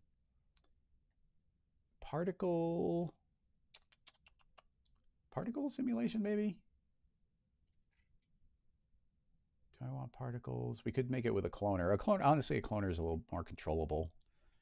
So yeah, for us having, to me, it's always better to do a controllable rig. If they're kind of like equal reasons to do both, a controllable rig is probably better. So anyway, I'm gonna make this big old rectangle and we're gonna make a matrix object, and the matrix, I'll make a child of the rectangle just to visually associate them. Tell the matrix to clone onto this rectangle. And I love that they added this draw size in, so I can shrink those down. And I can give that a rate and hit play. And now you can see these are traveling around doing their thing. We could add, we'll probably come back and modify these a bunch, but I need to pick a good speed here. I'm thinking about 15. Okay, cool. So now we've got that. And now inside of our turbulence, inside the turbulence, I will make a group field. And I'll make sure that the wind also sees the group field. And inside there, I'm going to drop in the matrix as a point object. And now that becomes a little radius that we can play with. And I just want very distinct feedback. So right now it's a radius of 20. This circle here, it's a little visually subtle, but you see that circle there is 20. So quite large. So let's say that the radius is going, actually, let's shrink this down until I want it to be about that to be the range of effect. That is about 10. So let's type in, this is supposed to be a radius of about 10. So in theory, and we need to confirm that this is happening because you can get kind of gaslit. Is this properly limiting where the effect is happening? So a couple things we need to do. I think let's grab our cloth and we need to put some damping in there. There's a nice simple damping. I might even increase it. So this is essentially saying like drain the energy back out. And depending on what number we type in here, we can drain the energy out quite quickly. So essentially only where a very direct force is pushing should we see the effect. And the rest of it, I want to like really dampen out. I'm going to like crank this number up too high just to make sure that yes, that is calming it down virtually everywhere. And then start lowering it until I can start seeing these wiggles. And now that we've put so many kind of dampeners and whatnot on there, I can go back in and be like, okay, now in that limited spot where this wind is blowing, let's like double the strength of that forward wind. Let's jump it up to like 500. So yeah, now that's pushed forward as a significant ripple. And then let's grab this turbulence for some more chaos. So the hope here is that we've kind of got these bubbles of chaos that are getting pushed through the entire shape. And those are, we now have complete control over those via this rig traveling through.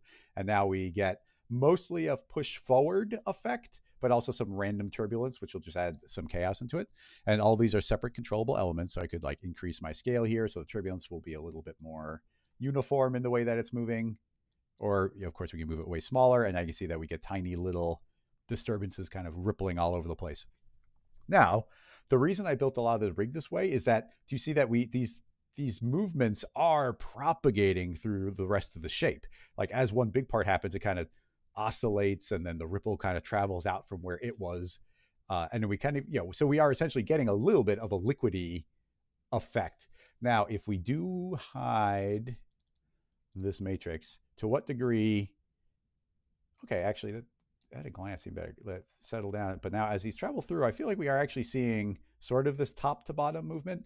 We might need to put a little more space between them. So let's, I'm going to cut the count in half. So now definitely felt like something moved through. Definitely feel like something moved through. Now we can, of course, change these shapes. This is a simple matrix object, but they are successfully passing through, creating cool ripples as they go. Now, when it comes to the colors, like this is, I feel like these are largely, I don't know. It's a dangerous thing, especially when somebody's calling out that's using AI, that just because of the way these things magically disappear as they go, it makes me want to say that's just like an AI goo overlay that's just kind of disappearing magically as it goes.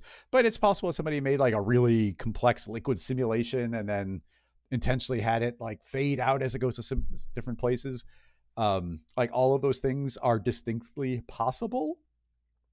Like essentially I made this warbly single, what you see here is that nothing ever crests. The reason I built the rig here is I never see anything that's much like a pinch anywhere. These highlights clearly show that these shapes here are doing what they're supposed to, but everything else can kind of travel on top of it. So largely I feel like what we're missing here are these like traveling splashes of color. They're pretty sharp. They're traveling through in this really interesting, echoey, propagaty way. So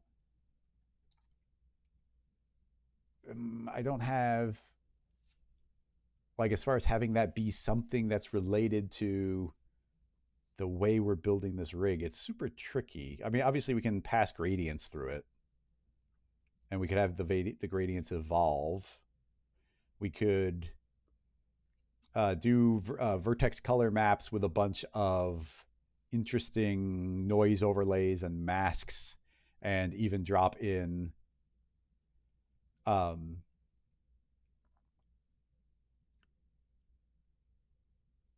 we could even drop in things like our matrix fall off. So it does become interesting, but potentially challenging. Do you know something I'm curious about? This is a dangerous thing, so I'm definitely going to save it. Is these are each in their own simulation scene, but like, am I able to make a connect object and drop in a simulation scene inside of it? Actually, no, I don't have to do that. I forget these are unrelated. I have to physically link them. So I should be able to grab these both out, put them inside a single connect. Don't weld, but now I can treat them as a single object for the purposes of, as a post effect, adding a other vertex color map on there. And now this vertex color map can do whatever we want. For instance, drop in these matrix dots as colors. And now that's traveling through. This isn't going to take on the color of the matrix. If so, that kind of gives us a cool opportunity. If we apply our random and say that you are the effector color, and I grab this, they all seem to be purple, so maybe that is not. No, that's just purple here. It's not taking on the color of the matrix. Oh, that would have been cool if it did. Having said that, I think particles would bring over their color. Okay, let me think about some of the potential directions we can go. I should probably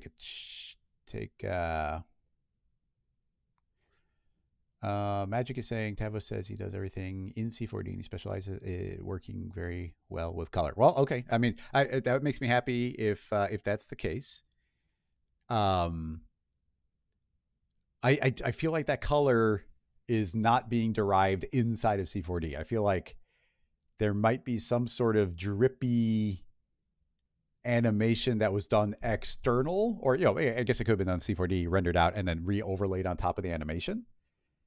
Because this could be a complex vertex map.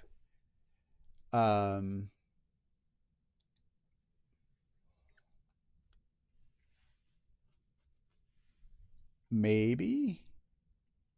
All right, so yeah, I don't know that this drop. I mean, this drop does look really good, and it just kind of magically, but you see, it just magically disappears there, and that's what throws me off. Because certain things pass through, but other ones don't. Because that drip, like I feel like we don't see that continue on at all. But then on the left side, there's sort of that blob, and that blob does kind of feel like it's at least the motion is traveling through, even though the color is not making it through. And there's also these distinct color transitions between like the inner object and the outer object. So honestly, maybe it goes to me trying to merge these as a bad idea, because some of what we are seeing would be kind of like me dropping these in separately and then giving that a completely different color. I can select more than one. So it's kind of like, okay, yeah, these can be unrelated colors being driven by the same forces. If these were black and, okay, let me think.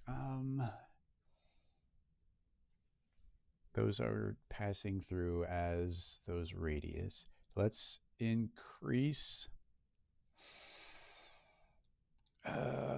Think. Okay.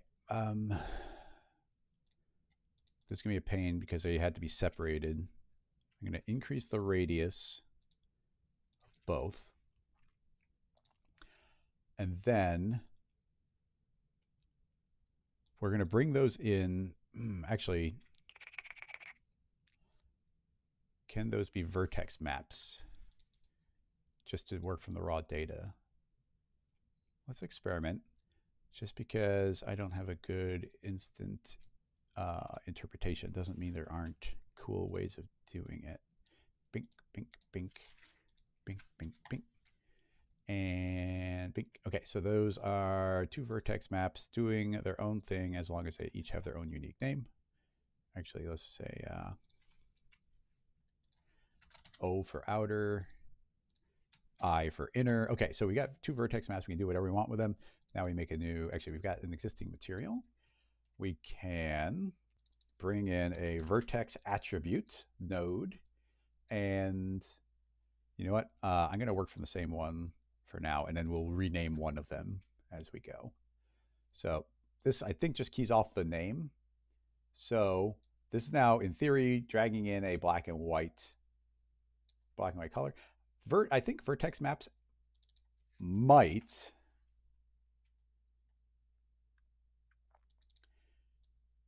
I should drag down a line. They might display the color successfully through, which is cool. Yeah, the color translates via the vertex map, which is cool. Now, thinking, we have those dots. We could colorize them. We can remap them. We can reshape them. The reshaping them is super important. Here's a cool trick. I'm going to make two nulls. I've got my recall tag, and I want to go and get that spline. Actually, I just used the one null. I'm going to make a duplicate of my recall tag, double click, and now I've turned, let me grab the other tag.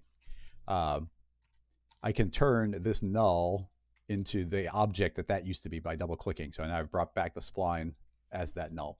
So just cool recall trick. Anyway, now I've got this spline, and inside of our vertex map, do I want it in the vertex map?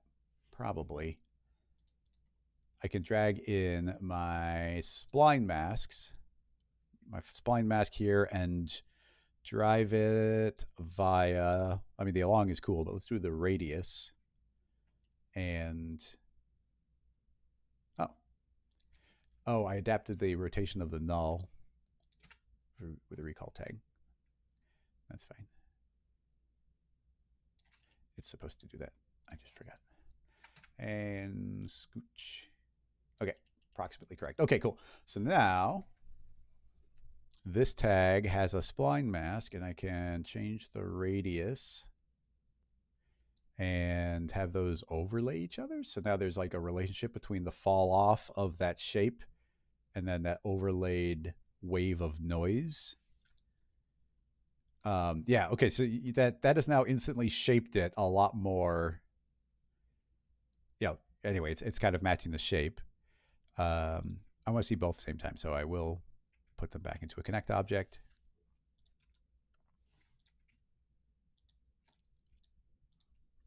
Don't weld, temporary vertex map on top of both, just so I can see that. Okay, so I know I just put a big old mess of color gradients in there, but now you can see that there's a little bit more of like a reacting to the shape of the object by essentially us deforming the liquidy, or by deforming the circle that's coming through and overlaying it based on this noise. Pushing it further, I mean, well, if we want to start making things look a little more artistically nice, we could go and drop in just a nicer kind of gradient here. Let's grab one of my light neons, and let's manipulate the shape a little bit more. We could, in theory, grab that rectangle spline. So let's grab this outer one, and just so I don't rotate accidentally again, I'll bring that back. Now I've got my rectangle back again. We very rarely use recall, so it's kind of cool that we're sneaking that in.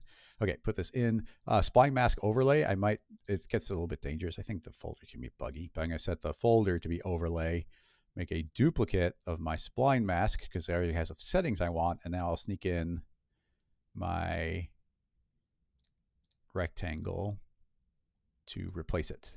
So that should now, in theory, yeah, that's on the same radius and whatnot. So that should also be helping deform the shape. I could give it a different radius, and I'll say I think that outer rectangle is less important. But that's fine. Let's leave it for now. It's got some sort of like relationship to it. Now that the color is helping influence it, the matrix, we can increase those a little bit. And then I'm going to give some rate variation, quite a bit rate variation. So we're going to see some of them clumped up and some of them further apart from each other. And we will visually temporarily bring it back. You see that they're circling around. Sadly, those colors didn't translate through. Like I said, maybe a particle would, but let's feed in a random. And which axis do we want? Not that one. Probably X. Yeah. Why are they? Oh, I made a random. Oh, yeah. Wait, why is random? Let's do random indexed. Min max. Huh. That's not quite behaving the way I'd expect it to. That's not behaving all the way I expect it to. What am I doing wrong? Align the spline. Move around. I just want those to move, move left and right.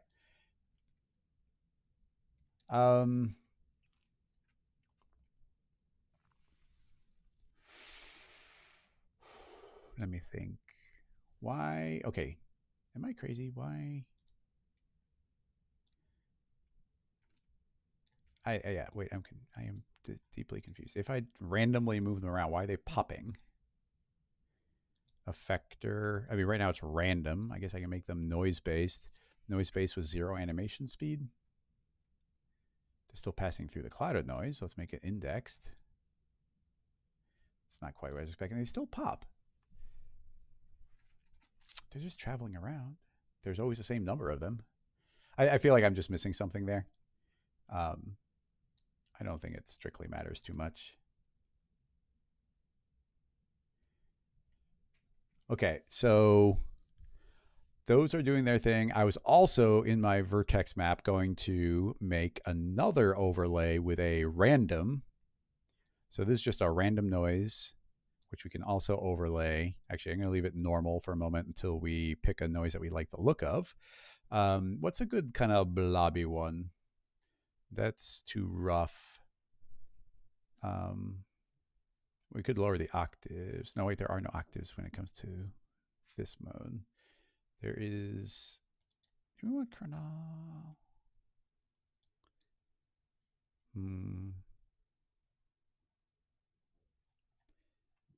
Maybe, yeah, maybe something like that. Animation speed. Set that to overlay. And you can actually get these. There is no infinite. You can't like say animate down or up, but you can just animate the physical position of the random field. So if I were to physically move this up and down, it actually does physically move up and down. So we could keyframe those. I would like it to be automatic, but I might add on let's add on a C4D field driver. Now, of course, we got the Rocket Lasso plugin field and driver, but there's also the built-in Maxon field driver. Let's grab that one. And although we got the Maxon one, I do feel like the Rocket Lasso timer is the better one. But just for this to be, I don't think we've used any plugins in this one. So I love the Rocket Lasso timer. I use it all the time. But let's use the time node here. And we are currently driving from Y min to Y max to minus 100 over the time, shape being none, unclamped. Is that what I want? Okay, so it's physically moving down. Okay, that should just be physically moving down forever. I think I did the settings correctly. So now we just determine the speed via the parameter. And I grab this vertex map, and now there's this additional layer of noise that's traveling through, doing more overlaying.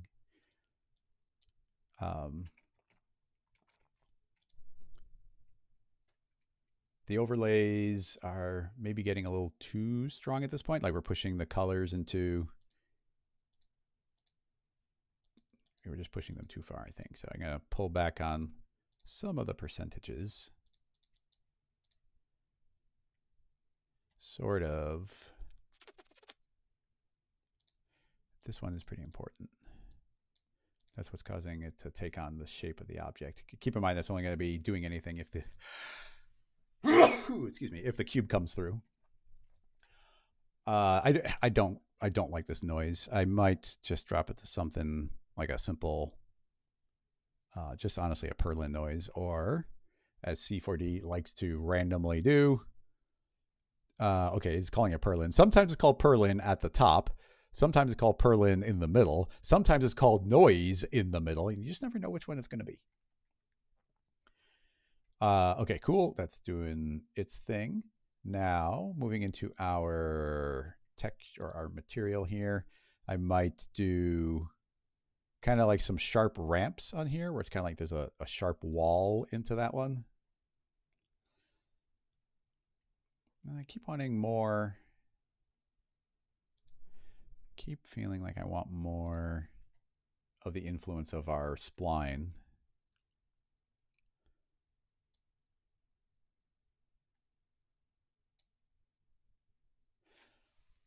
Tricky combination. But yeah, I was skeptical of us being able to achieve this color stuff anyway.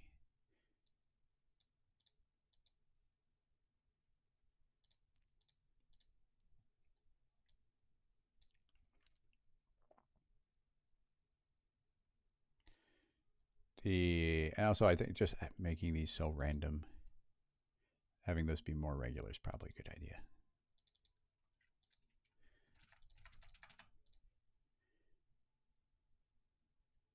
Yeah, a little more regular. That's I am just dramatically not seeing that shape emerge. How much is this noise messing us up? Am I crazy? Why are we not?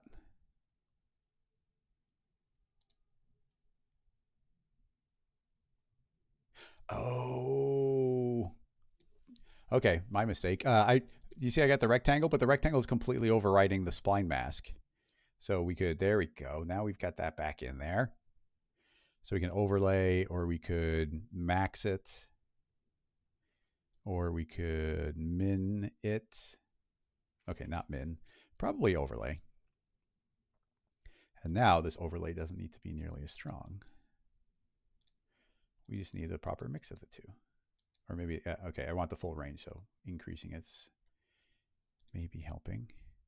Get that random back again. I would like more distortion on those. How would I distort that? The radius cannot be driven. I wish there's a way, I wish you could like drive the radius via a different shape, but that's not an option you get in splines. That'd be cool. And we could overlay that with a noise. That'd be interesting. Yeah, that helps a little bit. I just moved the noise as an overlay within those two. So those are sort of warbling and changing a little bit. We get a little bit more of the shape. Now, I imagine the colors are looking a little bit better because now we're taking on the shape. But I could tell right away from the vertex map that these are staying pretty light and they're never quite getting out of that range. So that's something to keep in mind.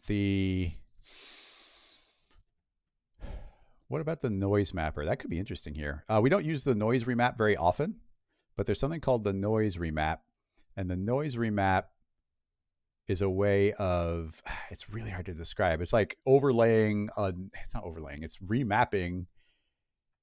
Wow, my brain is just not giving me a good way of describing what the noise remap does. It's also not, it's not fully giving me the range that I want. But it's, it's kind of like applying a ramp on top of a color gradient. But it's an animated noise of a ramp. That's the scale. Here's the animation. That's maybe what I was missing.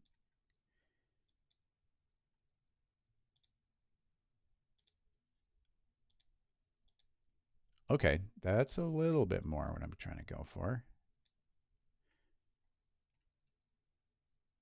Yeah, so now we get a little bit more of this traveliness going. I kind of want the full range. Like if we turn this off, what I want is the full, okay, we do see the full range there. So the noise remap doesn't really have much contrast.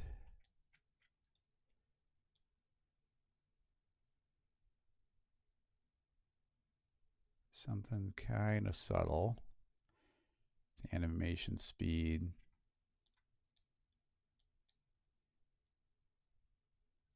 Like it's never getting to red. Why are we not getting to red? That doesn't get us to red. That doesn't do anything for red. And I'm pretty sure I already tried the color shift.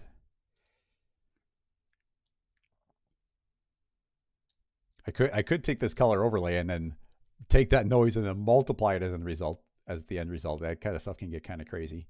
So yeah, now it's doing something. It's getting weird.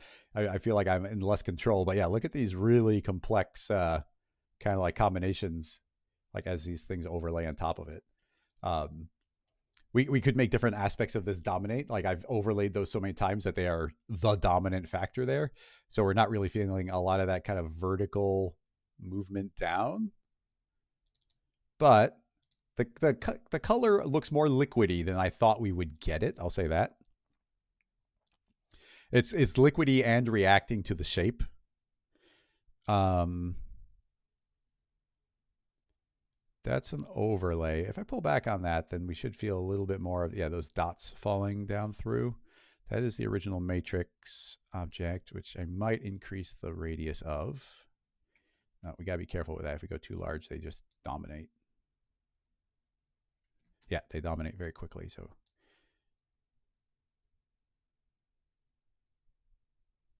yeah, okay.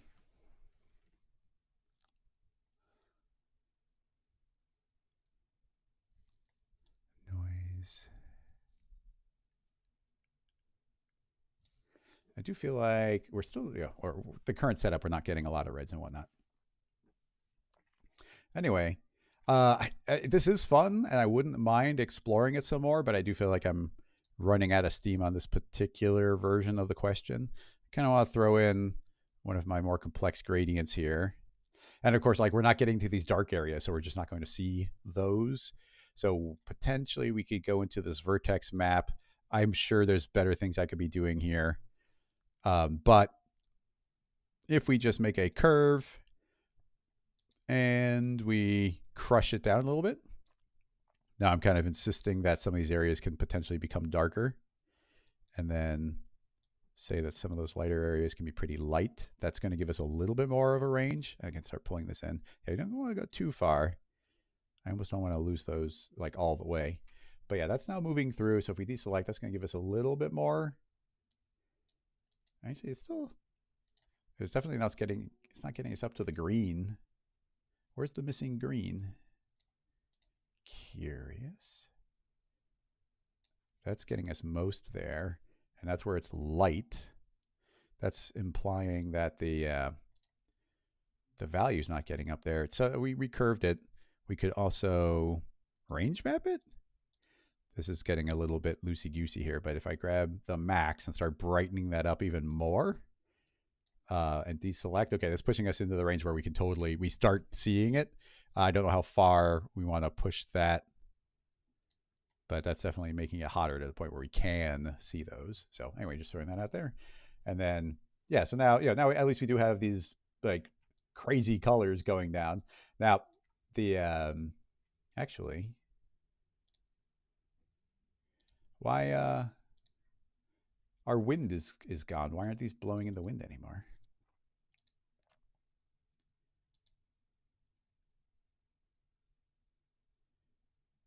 Unless these don't have to be children, do they? Oh, maybe they do have to be children.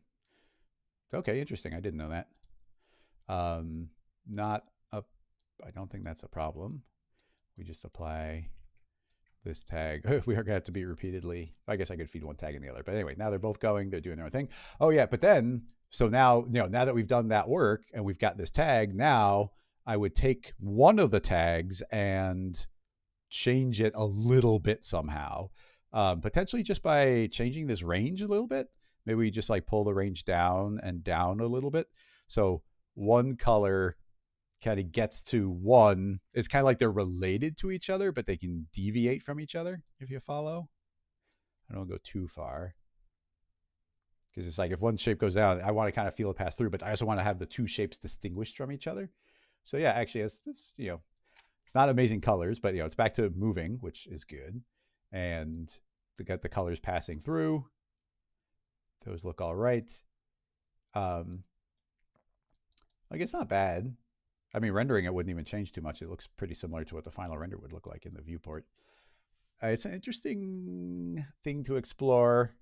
I had additional thoughts as far as like passing displacement through things. I'll just let's see how dangerous. I mean, that's getting colorized. I guess we'd lose the color, but I did have some vague thoughts where potentially we take these. I don't even know if this will work, but I'll grab one of them, throw it into a volume builder. Does that? Yeah, it does seem to pass through, and then presumably I can put both in. And we grab our volume builder, we drop the resolution way down even further, and then we add some thickness onto them, even just of one, and then we put that into a volume mesher. So now it becomes a mesh, and if, we can manipulate the thresholds and whatnot. So these actually will blob into each other properly, so they do merge, and then potentially we could have additional things traveling over the surface to create like a displacement on front of it. So there's a lot of like additional layering that we could do. And then we could transfer the vertex maps to be onto this geometry. I mean, I don't see any reason why that wouldn't directly work. Like if I drop that on there and then drop these on here, then the colors will translate onto it super simply, which is nice. So these will blob into each other better, and it would have been fun. But I think we should wrap this one up.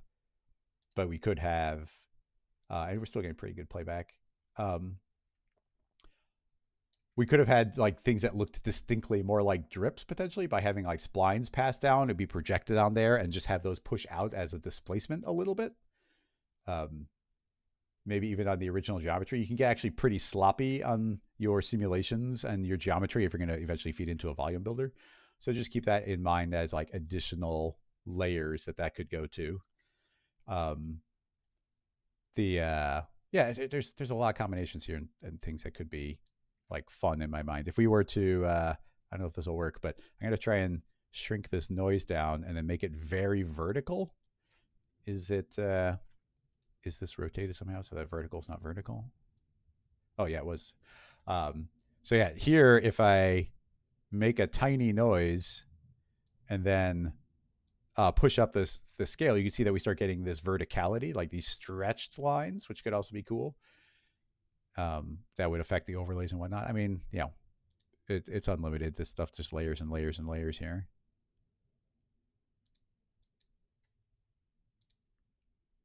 That's only affecting one line, so we can affect multiple ones. I'm going to do a few times to get back to, it looking a little bit smoother. That's fine.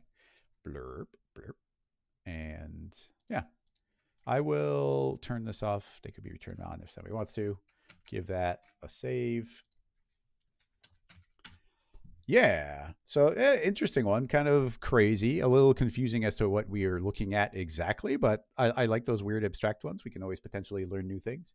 I wish I could think of an easy technique to make that inner and outer shell act as if they were the same mesh. I think that visually would be a really cool technique. But I like these shapes. I like how they deformed very nicely because of this nice clean geometry. It just goes to they weren't physically the same piece of geometry there, so that broke down.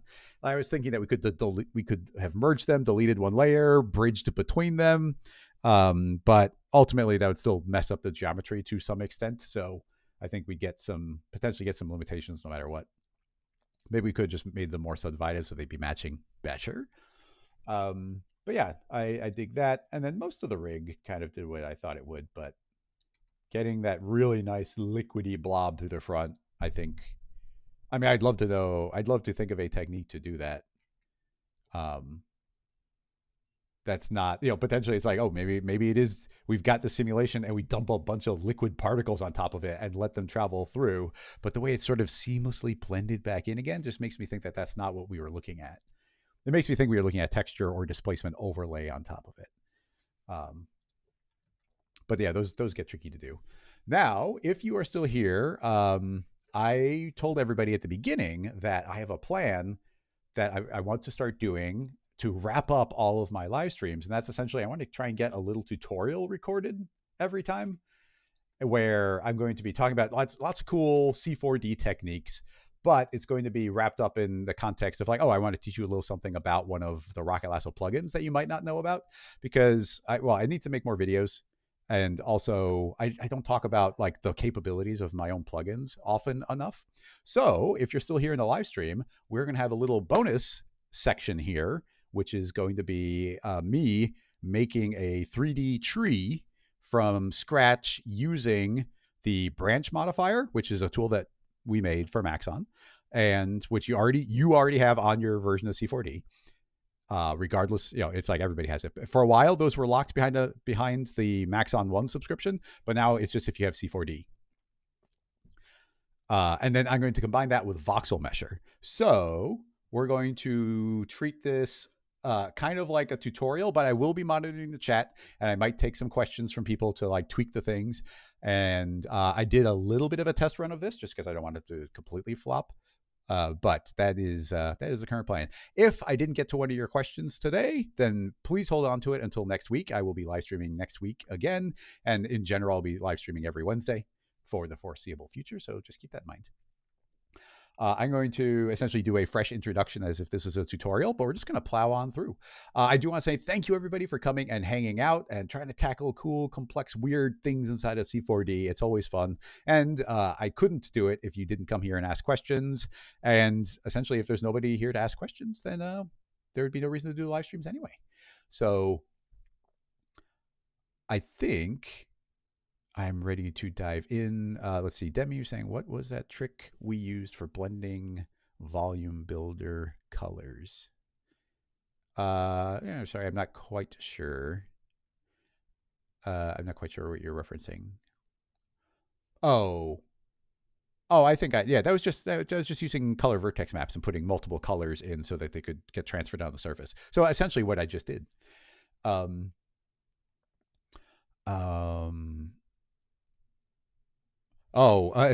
Joel's asking what are the pros and cons of using a branch modifier versus Mospline in turtle design for doing trees. You will find out right now, because I've never really gotten a chance to talk about many of the tools that we made for Maxon. So that's what we're going to do right now.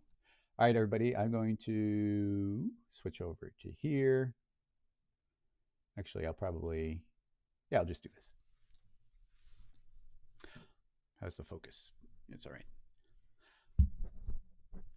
Hello, everybody. It's Chris Schmidt from Rocket Lasso. And in this video, I, in front of my Rocket Lasso Live audience, am going to be trying to create a cool little video tutorial explanation about using the branch spline modifier and combining that with the Rocket Lasso plugin, the voxel mesher. So let's jump on into C4D, and we are going to start out by just building a tree. Now, what's cool is I feel like almost every single plant that you can find inside of this asset browser, if we go to models, go to plants, there's all these different plants.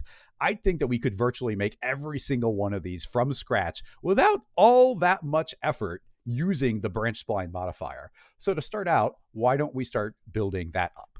So in order to use a branch spline modifier, you need to already have a spline. It can be any spline, but I'll start out with this line spline, set it to be vertical, and I think that's all I need. With that, I can now search for the branch spline modifier. So Shift C, search for the word branch. Come on. You know, I might put some claps in here for edit points I'll do in the video, which is something I typically do for my thing. So I'll just do that. Apologies. Search for the word branch. Oh, I cannot type today. Yeah, this is weird. Don't worry. Once I get into the flow, it starts going fast. So Shift C, type in the word branch, and there is the branch spline modifier. Let's make that a child of the spline, and instantly you're going to see it kind of flares out into this feathery look. But we want to make it into sort of a standard plant. So there's a couple settings we want to tweak to do that. First of all, the count, we're probably going to need that to be a lot lower. So say 4. Yeah, this actually goes a long way. We don't need that many. Every branch actually splits into 2, so this will double a bunch. I want to offset them to actually, I'm messing up this whole thing. Sorry, everybody. I'm just going to start over.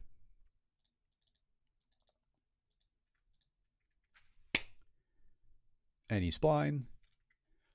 So we'll start out with a line spline. So with this line spline, I'll set it to maybe go up on Y. And now we need the branch spline modifier. So I'll hit Shift-C, search for the word branch, grab the branch spline modifier. Now, I don't actually want this line to be like the trunk of my tree. I want the branch spline modifier to do that.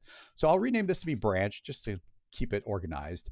And I will say create a single branch. And I don't want it to split at all. So it's 1, 1, 1. And now I get single line. In addition to that, I want it to begin at the very start. So I'll say it starts at 0, ends at 0. And under global, I'll say, hey, don't return the original. So now you see I've generated a spline, and that spline is derived from the original one, but the original one's not getting returned. So now we just got this branch spline modifier branch. I can set this to an absolute length, whatever length I want that to be. And right now it's tilted. If we go down to the bottom, you see I've got this initial direction. I'll zero that out. So it's pretty much straight up and down. But we can also move into the direction tab and play with things like the total angle variation. So you can see I get this lovely wiggle going. We can also add this roll variation, which will twist it in the other orientation, and get anything we think looks good. Under global, I could keep on changing the seed until I get one that I like the look of. So that's pretty good.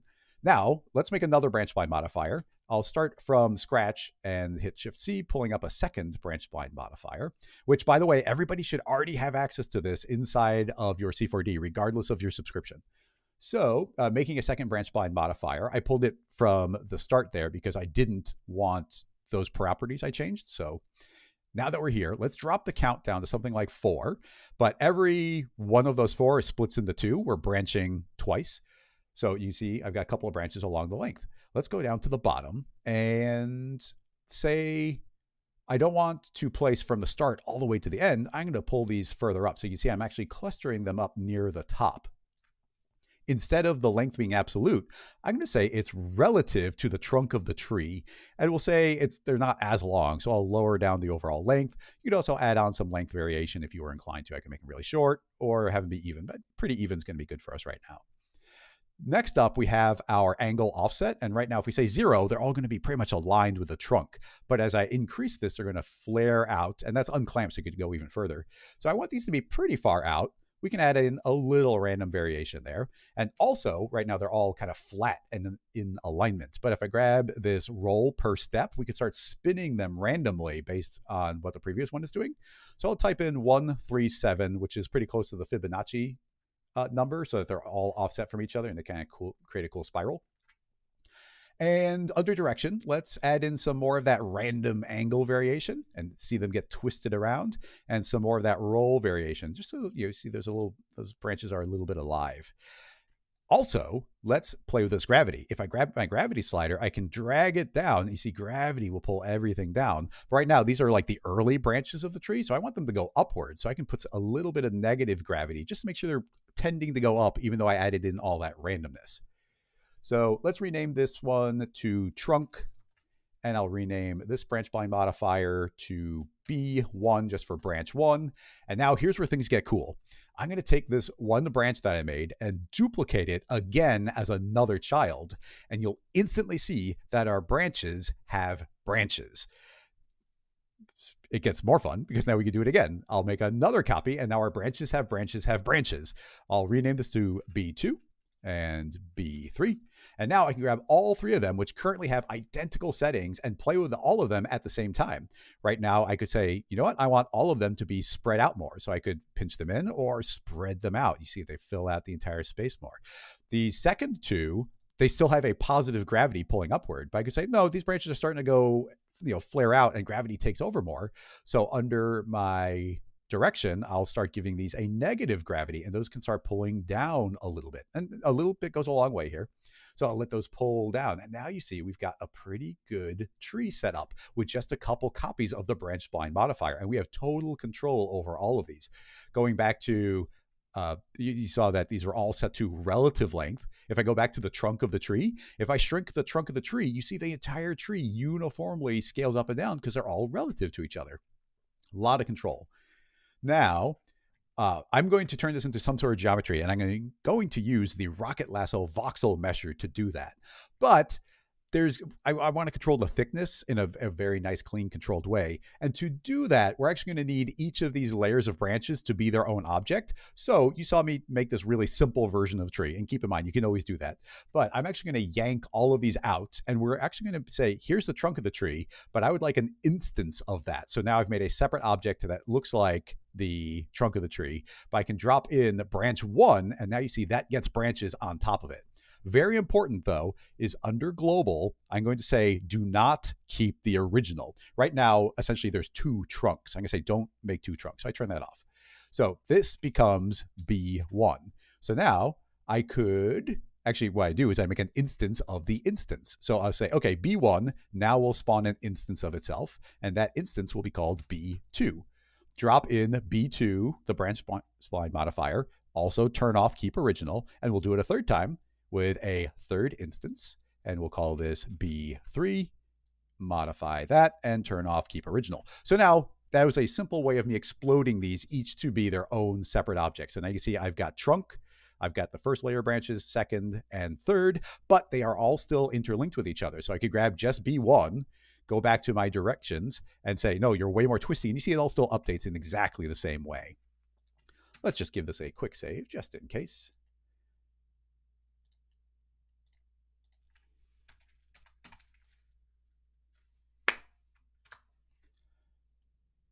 Okay, so now let's go and turn this into actual geometry.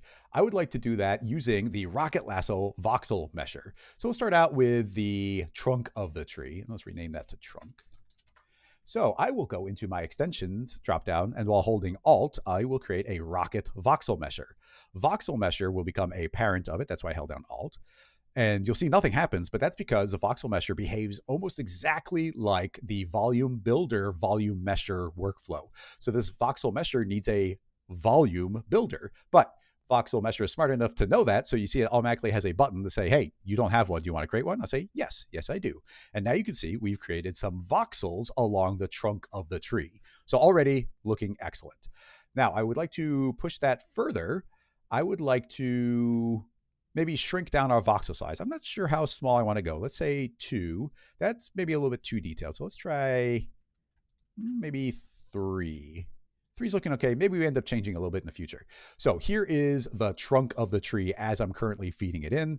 A couple details, generally speaking, when you're throwing splines into volume builders, it's a good idea to increase the density. It'll just sample it better.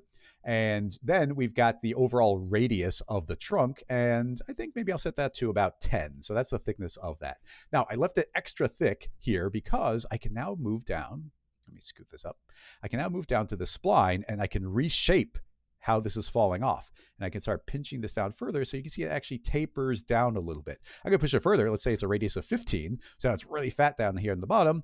And I can start dropping this down even further until we get here. And this is why I want to separate all of these into separate splines, because now I can drop in the next one in sequence. And you can see that now I have a different thickness of branch continuing from there.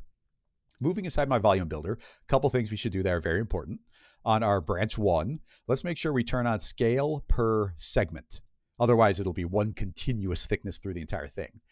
Now, let's increase our density so that it gets sampled more often. And the radius I'll set to, maybe about 5 is good. And then we'll also have that start shrinking down near the end. Now, something you're going to see as we go further in these branches, actually, I will just keep adding the next one so we can continue seeing the process. I'll add the next one. Again, sample it more, and let's shrink the radius down. And essentially, I'm going to shrink the next radius down until none of them look like the base is fatter than the end of the previous branch was. So about 3 seems okay here. And I can start shrinking these down, but you'll see that if I start shrinking this down any further, they're going to disappear because our radius is 3 and our voxel size is 3. So if we go any smaller, they just disappear. And you'll also see that these are not that thin. We are as thin as we can be, and that's not that thin. So something I like to do when I'm playing with splines inside of both the volume builder, but especially when using the voxel mesher, is we'll change the volume builder to not be a signed distance field, but instead be fog based. So the fog allows us to get really skinny on those. And typically I would just have this number be a little bit larger, like 3.1, and it's going to do a pretty, maybe 3.2. It's do a pretty good job of making sure that you've got all the connections you need while having it essentially be only 1 pixel thick as you go.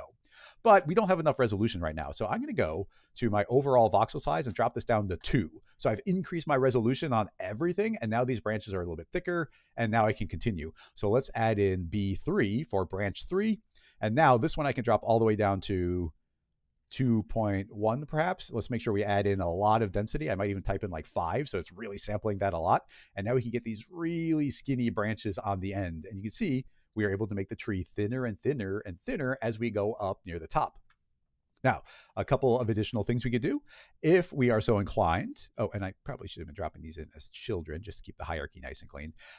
Something I might like to do here is put some roots at the base of this tree. So let's make a duplicate of B1, and I'll call this roots. And for roots, it's going to be very similar, but I want to change a few settings. Inside, we will say under the branch spline modifier, I'll say I'm going to start at the very bottom. So you see my branches are sliding down here. And you see voxel measure nice and fast. And the end is also going to be at the bottom. So you see I've slid those down to the bottom. I don't want them splitting into 2, so I'll drop those down to 1, 1. Let's get rid of that gravity. Actually, I might change the gravity. Instead of pulling up, I'm going to say to start pulling down. And under our initial direction, let's grab this and get rid of that randomness and say all of them should flare outwards. So now you see these branches are aiming straight out.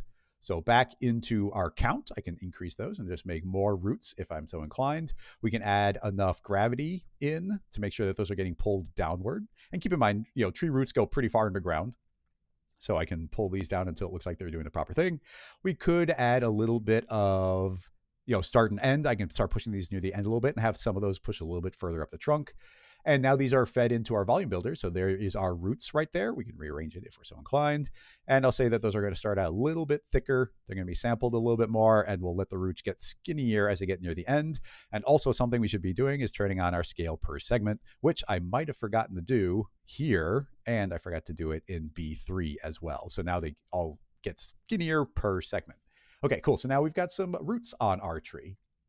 Now, obviously, something that's very important here is we need some leaves. So we're going to make a new layer of leaves, which means I will duplicate my B3 and we'll just call this leaf.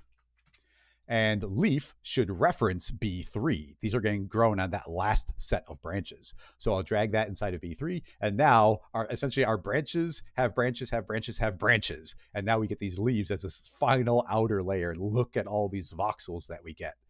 Now, these leaves don't need to be nearly as big as what we currently have. So under length, I'll say don't be relative, be an absolute length. So I'll turn this to absolute. They're actually pretty long. So you see super duper long leaves here. But let's set that down to, I'm just guessing 15. And yeah, now we've got some nice clusters of leaves here. Generally speaking, I want them more near the tip of the branch. And yeah, that's looking pretty good. And they're already getting fed into our volume builder. So there is our leaf. We could set the thickness to be whatever we like. I will sample it more often, scale per segment. Currently they're 3, and we could say 3, and then they get tapered down a little bit as they get more near the end. We could also move back inside and have them flare out in more random directions. We could push these so they're almost straight out from the branches. We could do so many different things here. I could say actually, I'll wait until they're colored. That we'll talk about that. But yeah, now you can see we've got a pretty good collection, or we've got a pretty good voxel tree going on here. So I'm digging the way that looks. But let's get some colors on here. Now, this is where voxel measure comes into its own. Right now, this is just a piece of geometry. Essentially, it's a hollow tree of these voxels. I'm going to say instead, I want you to be cubes. So now it's a bunch of cubes there. It doesn't visually look different, but it's not hollow anymore.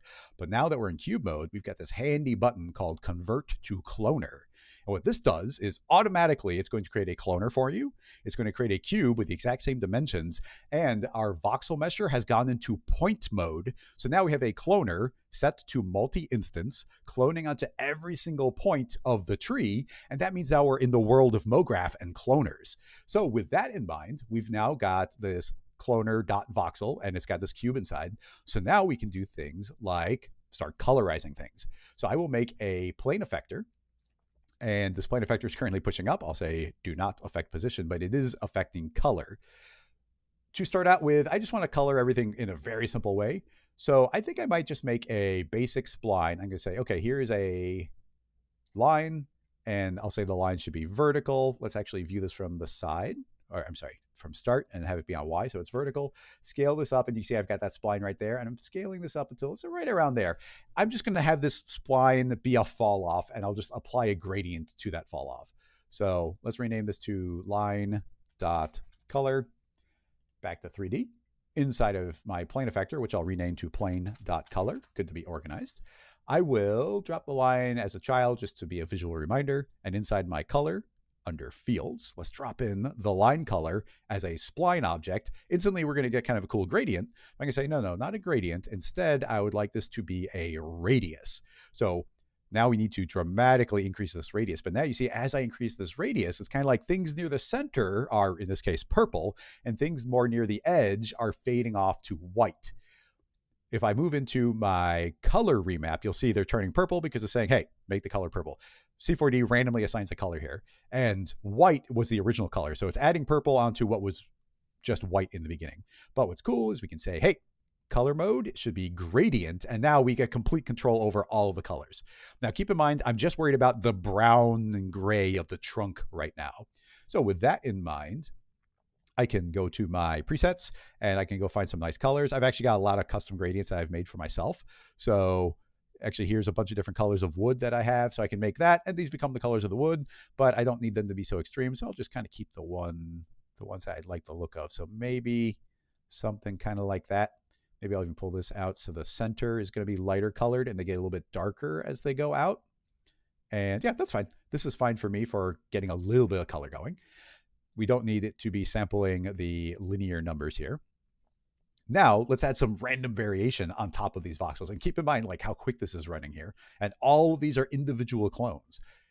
So what do I want next? I want a random field. In the random field, let's turn on the color, turn that off. And let's do the same colorizing. So let's go to our color remap, say, give me a random gradient. We could just use black and white, but let's grab some of those browns again. And yeah, actually, I'll probably just use the same one. So I've got all these random varied colors. Change this to be maybe an overlay. And I'm going to pull way, actually, maybe not overlay. Maybe we'll say to screen or add these on top. So now you can see it's brightening everything up based on this random field. So if I zoom on up a little bit, you can see that we're starting to get these little splotches on here. Now I could add a little verticality to this. We could shrink down the noise. So you can see I get a little bit more random variation as we go. Scale these up vertically, apply a little bit of up and down, but mostly I just want a little bit of extra randomness on there.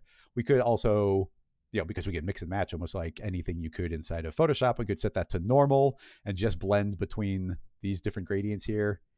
And actually, I think I'm not getting to these lighter colors because noises tend not to get all the way to black or all the way to white. So I'm going to actually pull this lighter color towards the middle, and I'm going to grab one of these darker colors towards the middle. It's just so now I've got the variation I wanted, and now I can pull back on this and just let those sink in or out just as much as I want, just to get this little bit of texture and variation in the voxels. All right, excellent. So that's looking good, except of course, this is a tree and our leaves are not green. So inside of our color again, I will just simply drag in our leaf. I'll drag the leaf inside as a spline object, and it's going to take a second. Actually, no, it's not colorizing yet. So let's drop that inside. And as an object, it should be looking at it not as a curve, not as an along, but as a radius. And the instant I do, look at that. We've suddenly got like a cherry blossom tree as these leaves all turned pink. So essentially, we're just saying like, okay, how far away from these branches can we go until things should start turning pink? And now you can see that those are indeed turning nice and bright pink for us. Now, that's all pink because it randomly assigned a color, which happened to be pink. But now I can go inside here, grab whatever color I like. Let's go and grab kind of a desaturated, maybe go into a little bit warmer color, brighten it up. I'm just trying to get something nice. It's easy to like oversaturate these things. So yeah, that's not too bad right there. So now we've got some maybe, see, that's a little bit more realistic, maybe going really dark there, but I do want it to pop a little bit. So I'm going to take some artistic liberties here, maybe make it a little bit brighter. Yeah, a little cartoony, but yeah, let's put that like that. We can overlay this with additional colors if we were so inclined. We could use this leaf radius fall off as a mask to get whatever colors we want. I could even grab my current overlay and just drag it above, and now you can see that's going to start pulling in some of those browns. We can kind of calm everything down by merging those all together a little bit. And yeah, actually, I'm kind of digging the way that looks. So yeah, actually very pleased with the way that looks. keep in mind, one of the most powerful and amazing parts about this entire process is everything you see here is parametric. We have art directed this tree. Look at all of this detail. Like everything should be structurally sound. We got branches interconnecting to everything. And essentially what we just did was built in the rules for one really nice looking tree. But it's also just the rules that are the behavior of this overall tree. So if I were to start expanding all of these settings, I could actually move inside. Let's actually just grab the branches. I can grab all of these branches and say, okay, I want a different tree. Actually, I'll grab the root and the trunk as well. And let's go under global and let's just give it a different seed. I'll just type in some random number and boom, instantly we get a completely new different tree. Type in a different random number, another instantly different tree. Type in another number, and you could just make infinite trees based off this singular tree. So that is where the power of this comes in. We essentially designed in the rules to make a nice looking tree, and now we can make as many as we want, and we can modify any little aspect of it, and it's all in this lovely voxel form.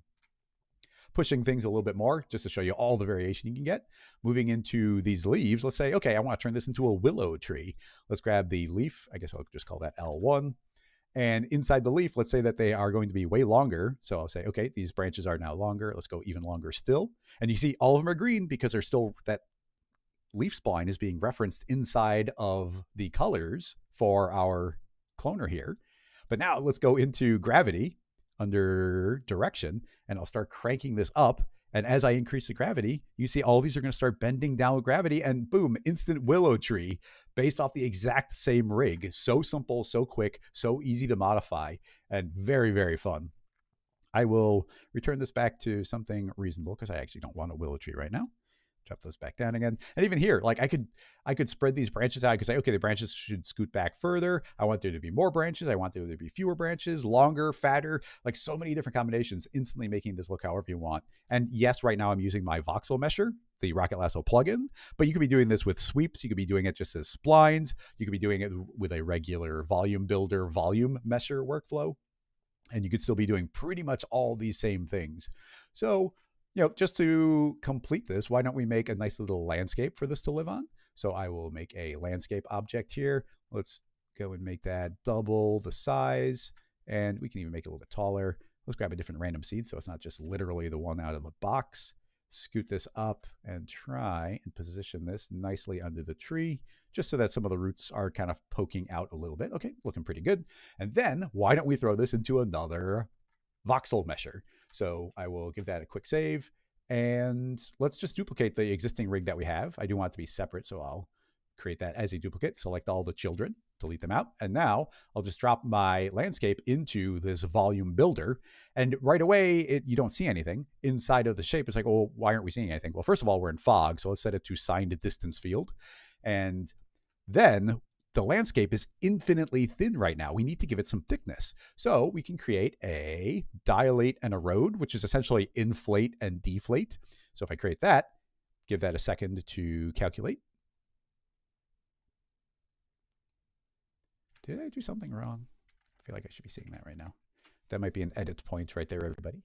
And if you actually, if anybody has any questions, I'll take a look at them right now because I need to figure out what I just did wrong, because I feel like that should have worked. Where voxel size is 2, offset of 5. The landscape's inside the volume builder. It's physically a child. It is in there. I'm trying not to like move anything I can't unmove. Oh, okay. I can continue easily there, but I will wait a second. I want to see if there's any questions, because I'll just seamlessly work them into the tutorial if anybody has any. But the reason that wasn't working is a voxel mesher right now is set to point mode, so of course it's not going to return anything. But yeah, I'll fix that in a moment. I think that I might have a significant stream delay turned on. I had seen that earlier, that I think that you guys aren't hearing what I'm saying until like 30 seconds after. So apologies if it seems like there's a little bit of lag from me seeing or responding to something. Whew. We're almost on 3 hours. That's my first sip of water as I'm standing here. Let's see. Well, I'm not going to give it too long to see if there's any questions. But yeah, I think this is coming out all right based on what I'm doing. I'm going to get the landscape there. I'm going to get a little bit of texture on the landscape. We'll make a quick user data material, get an HDR on there just to take a look at it, maybe play with a little subsurface scattering, and then call it a day.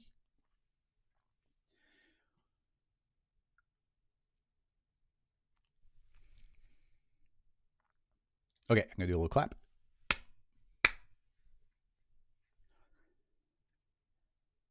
And of course, because I just duplicated the existing voxel mesher, I should probably set it back to cube mode so we actually see the geometry. So as soon as I do, you can now see I'm generating this gigantic hill of voxels.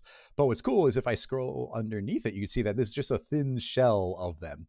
Now, currently, I did feed in that dilate in the road. And currently that's making it 5 thick, but really I think we only need to make it 1 thick because it's 1 up and 1 down.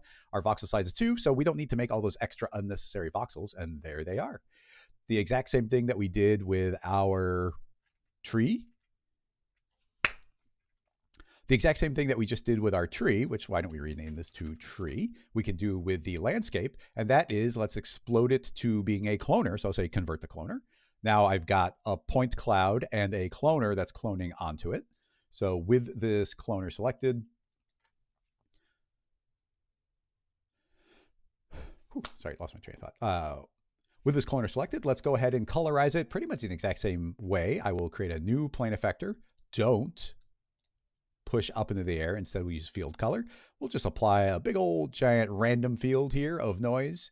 Give it some color. Color remap. We will say, yes, give us a color remap. Let's see if I have anything that looks kind of nice and rocky-esque. Maybe something that makes for some nice dirt of some sort. This one will work pretty well.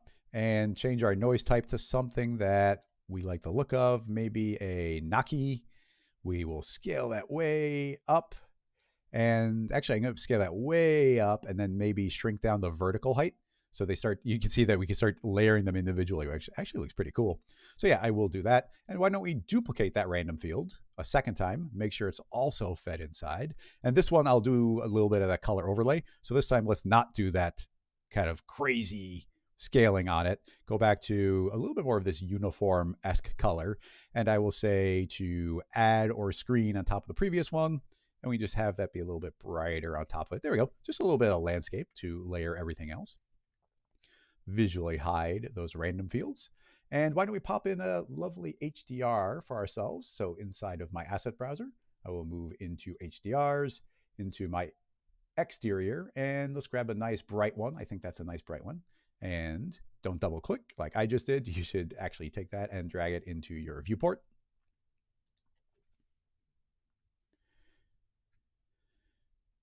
I'm going to just redo that. Drag that into your viewport and it'll automatically create your dome light for you. And we can go and frame ourselves so we're not actually seeing any of that like missing HDR from there. Zoom up with some nice framing on our tree. Excellent. And I'm thinking we should probably make a material to apply on top of this because right now it's just going to be a plain old like flat material. So inside of my material manager, I'll double click on that. And let's make ourselves a nice user data driven material. So search for the word user, color user data, and I will feed that into my color. And I will also feed that into my subsurface scattering just for fun. So hold down Control as you click on this little dot here, and it will pop it out into your interface. And now you can connect it. And here's another little tidbit. Yes, right now it's very easy for me to drag that over. But if you didn't know, you can actually grab one of these lines and hold down Control and just make a duplicate of the line and connect it again.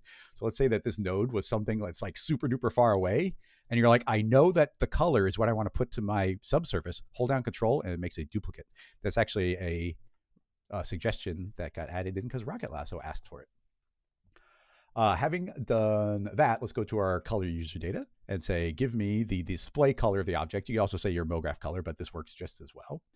And let's see, I want it to be, pretty rough. So that means kind of diffuse.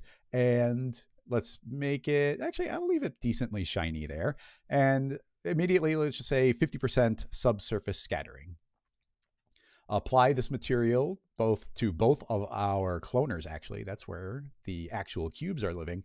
Unfortunately, the user data turns it all white here in the viewport. But if I pop open my Redshift render view And there's a previous render from a live stream I was working on.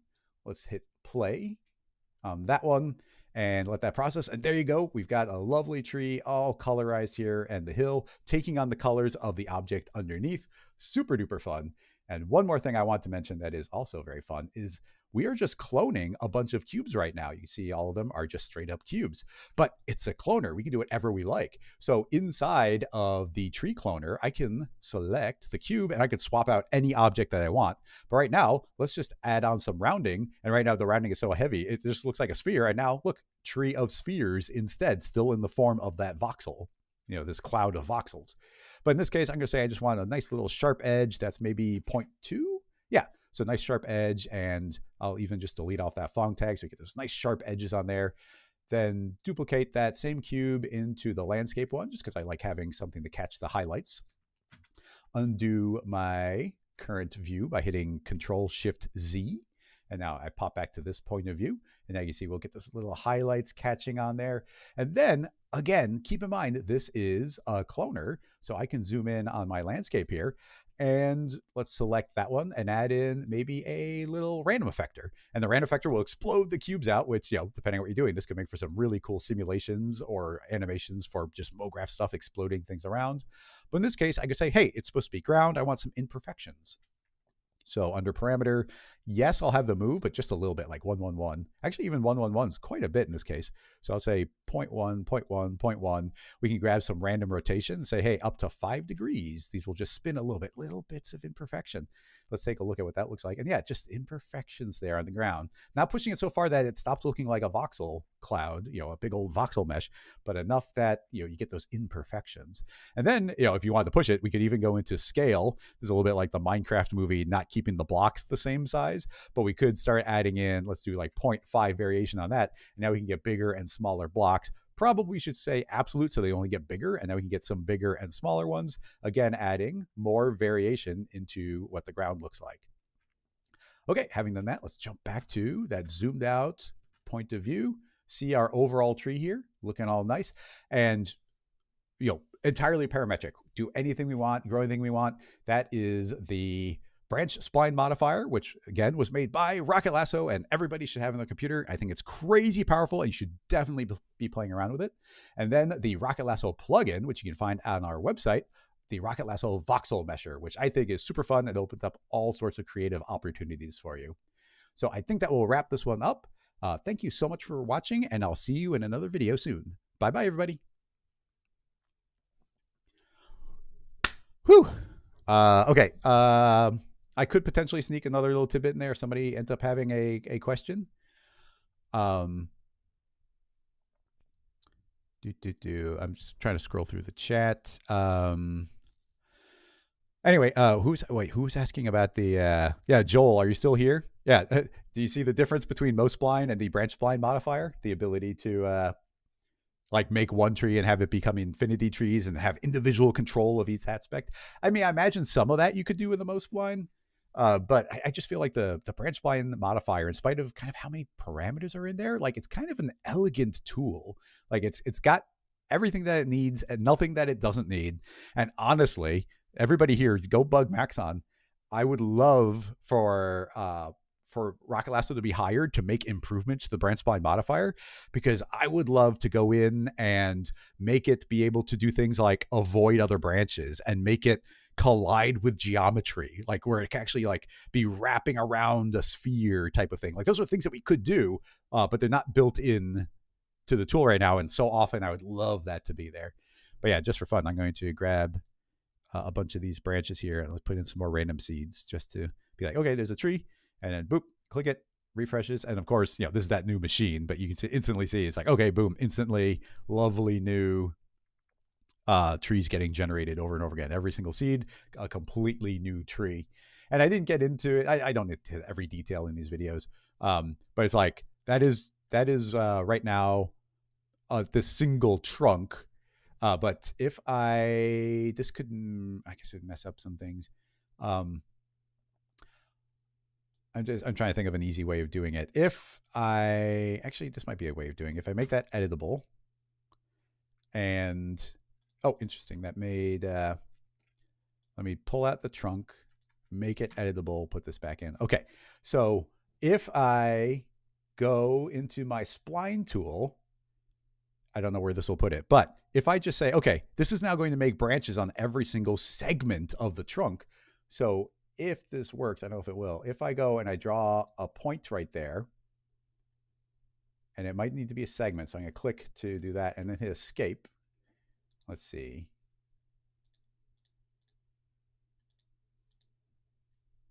Let me pause that. That did it draw? Oh, it drew a separate spline. It drew. Why didn't it continue the spline I had? Let me try again. I've got that selected. Draw spline. Yeah, why is that making another one? I thought that would make. I thought that would continue from the spline that I have. That's a spline. Draw more spline. No, am I in the wrong spline tool or something? Do that. Well, it's going to break all the connections, but all I wanted to do. Oh wait, can I be sneaky?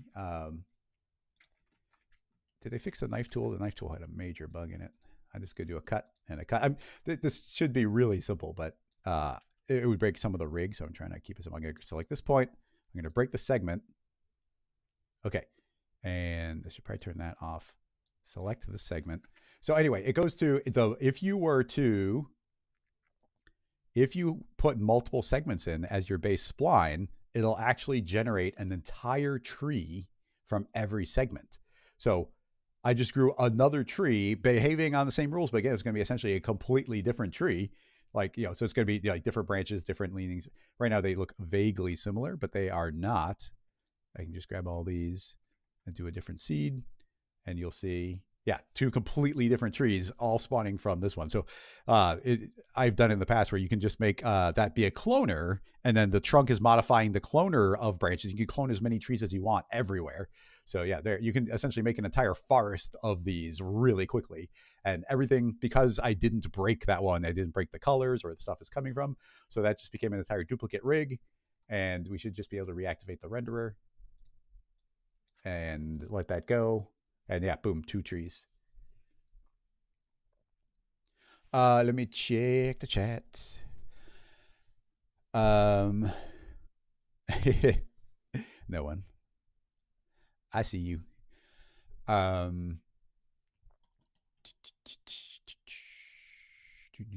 Thank you, Dean. Thank you, Pro Tools. Oh, nice to see you, Pro Tools. It's been a while. Matty, welcome.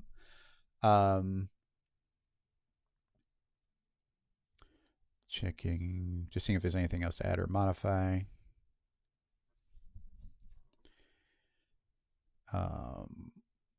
Yeah, definitely more powerful, intuitive. Thank you, man.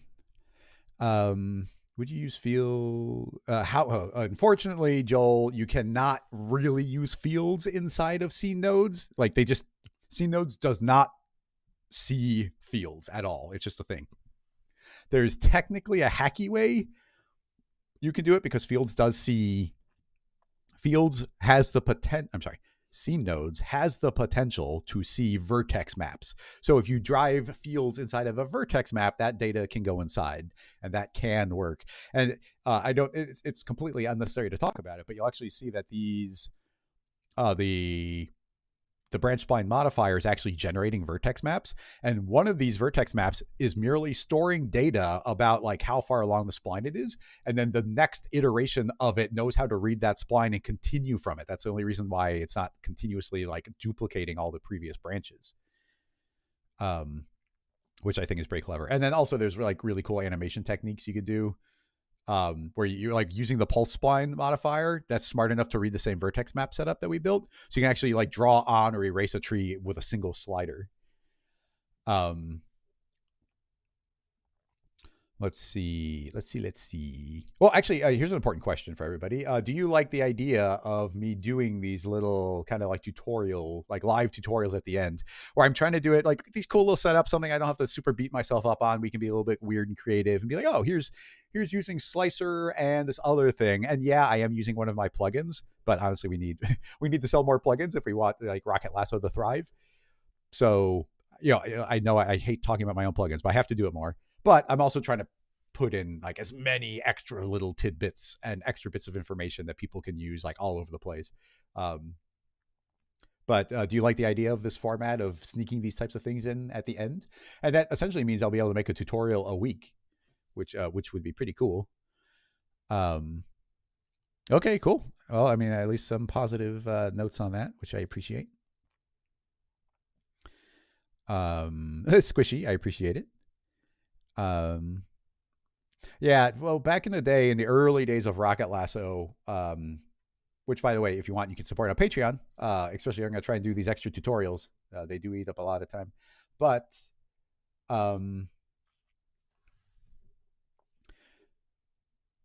I used to do a live stream where the entire point of the live stream was to try and think of and develop tutorials and kind of do it in front of an audience and kind of chat about it. But it was very difficult to do like 3 streams a week.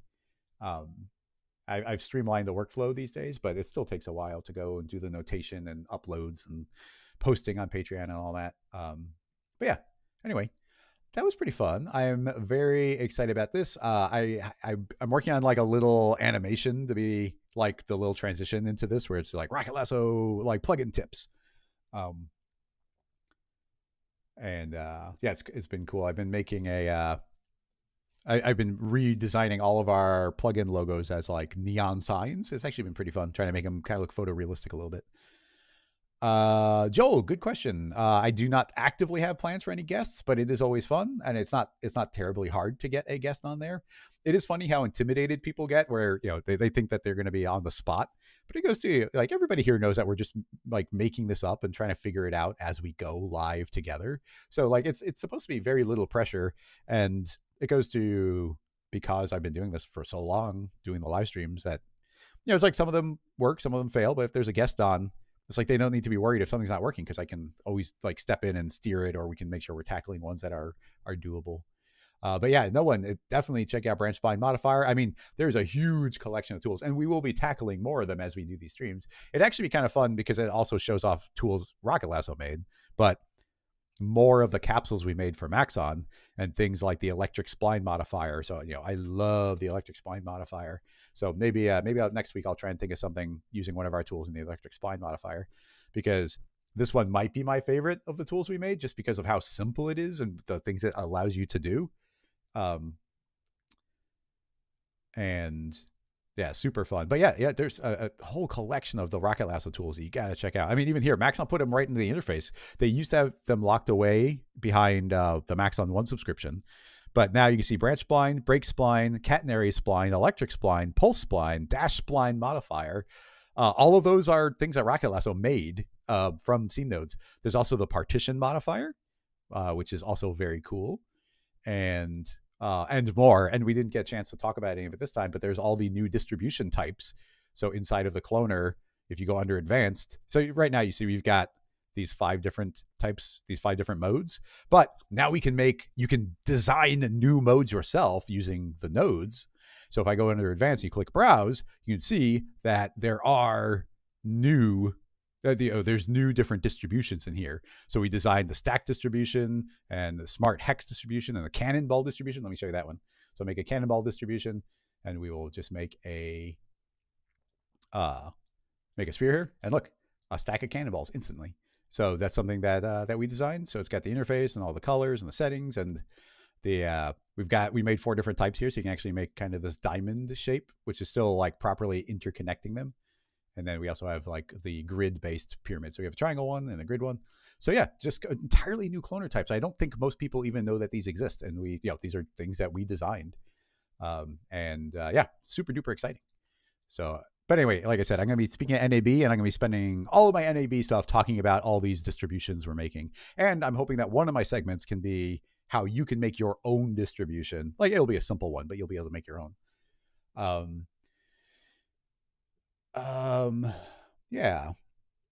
Oh, Joel, that's great to hear that the electric spline modifier helped you on a project. Yeah, I use it all the time. I mean, honestly, I need to think of ways to tie it in. Actually, I can actually, that maybe if next week I'm like, wait, what did I say I was going to do? Maybe what I can do next time is talk about combining Rocket Lasso's plugin mesh to spline. You combine that with the electric spline modifier, and you can do so many cool sketch and tune type effects, like right in your viewport, like using Redshift, like render with Redshift lines in the viewport where your screen looks like the sketchy render. So yeah, and it's relatively fast too. But anyway, I think that should wrap this up. I'm going out of town tomorrow, so I don't know when I'm going to get that clipped and uploaded as a tutorial, and I want to get that little intro animation done first. But I want to make sure I kind of made the new format. Give that a go. Actually, I know we switched to a screen.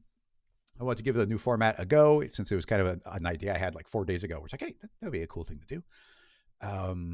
And on top of that, yeah, gotta get that edited, live stream, do these things, NAB. But yeah, it's good. It's good to be back for season 8. And thank you everybody for coming and hanging out. If you want to support, buy one of our plugins, or you can support on Patreon, of course. And we also have the Rocket Lasso Slack channel. Let me pop open. I've lost the window. That's fine. Wait, how did I lose the window? Oh, there, that's the window. And do this. So yeah, anyway, yeah, NAB, Half-Res happen. Head on over to Rocket Lasso. That's the new computer. There's actually a hidden page where I don't have it linked on the main page. It's not hidden.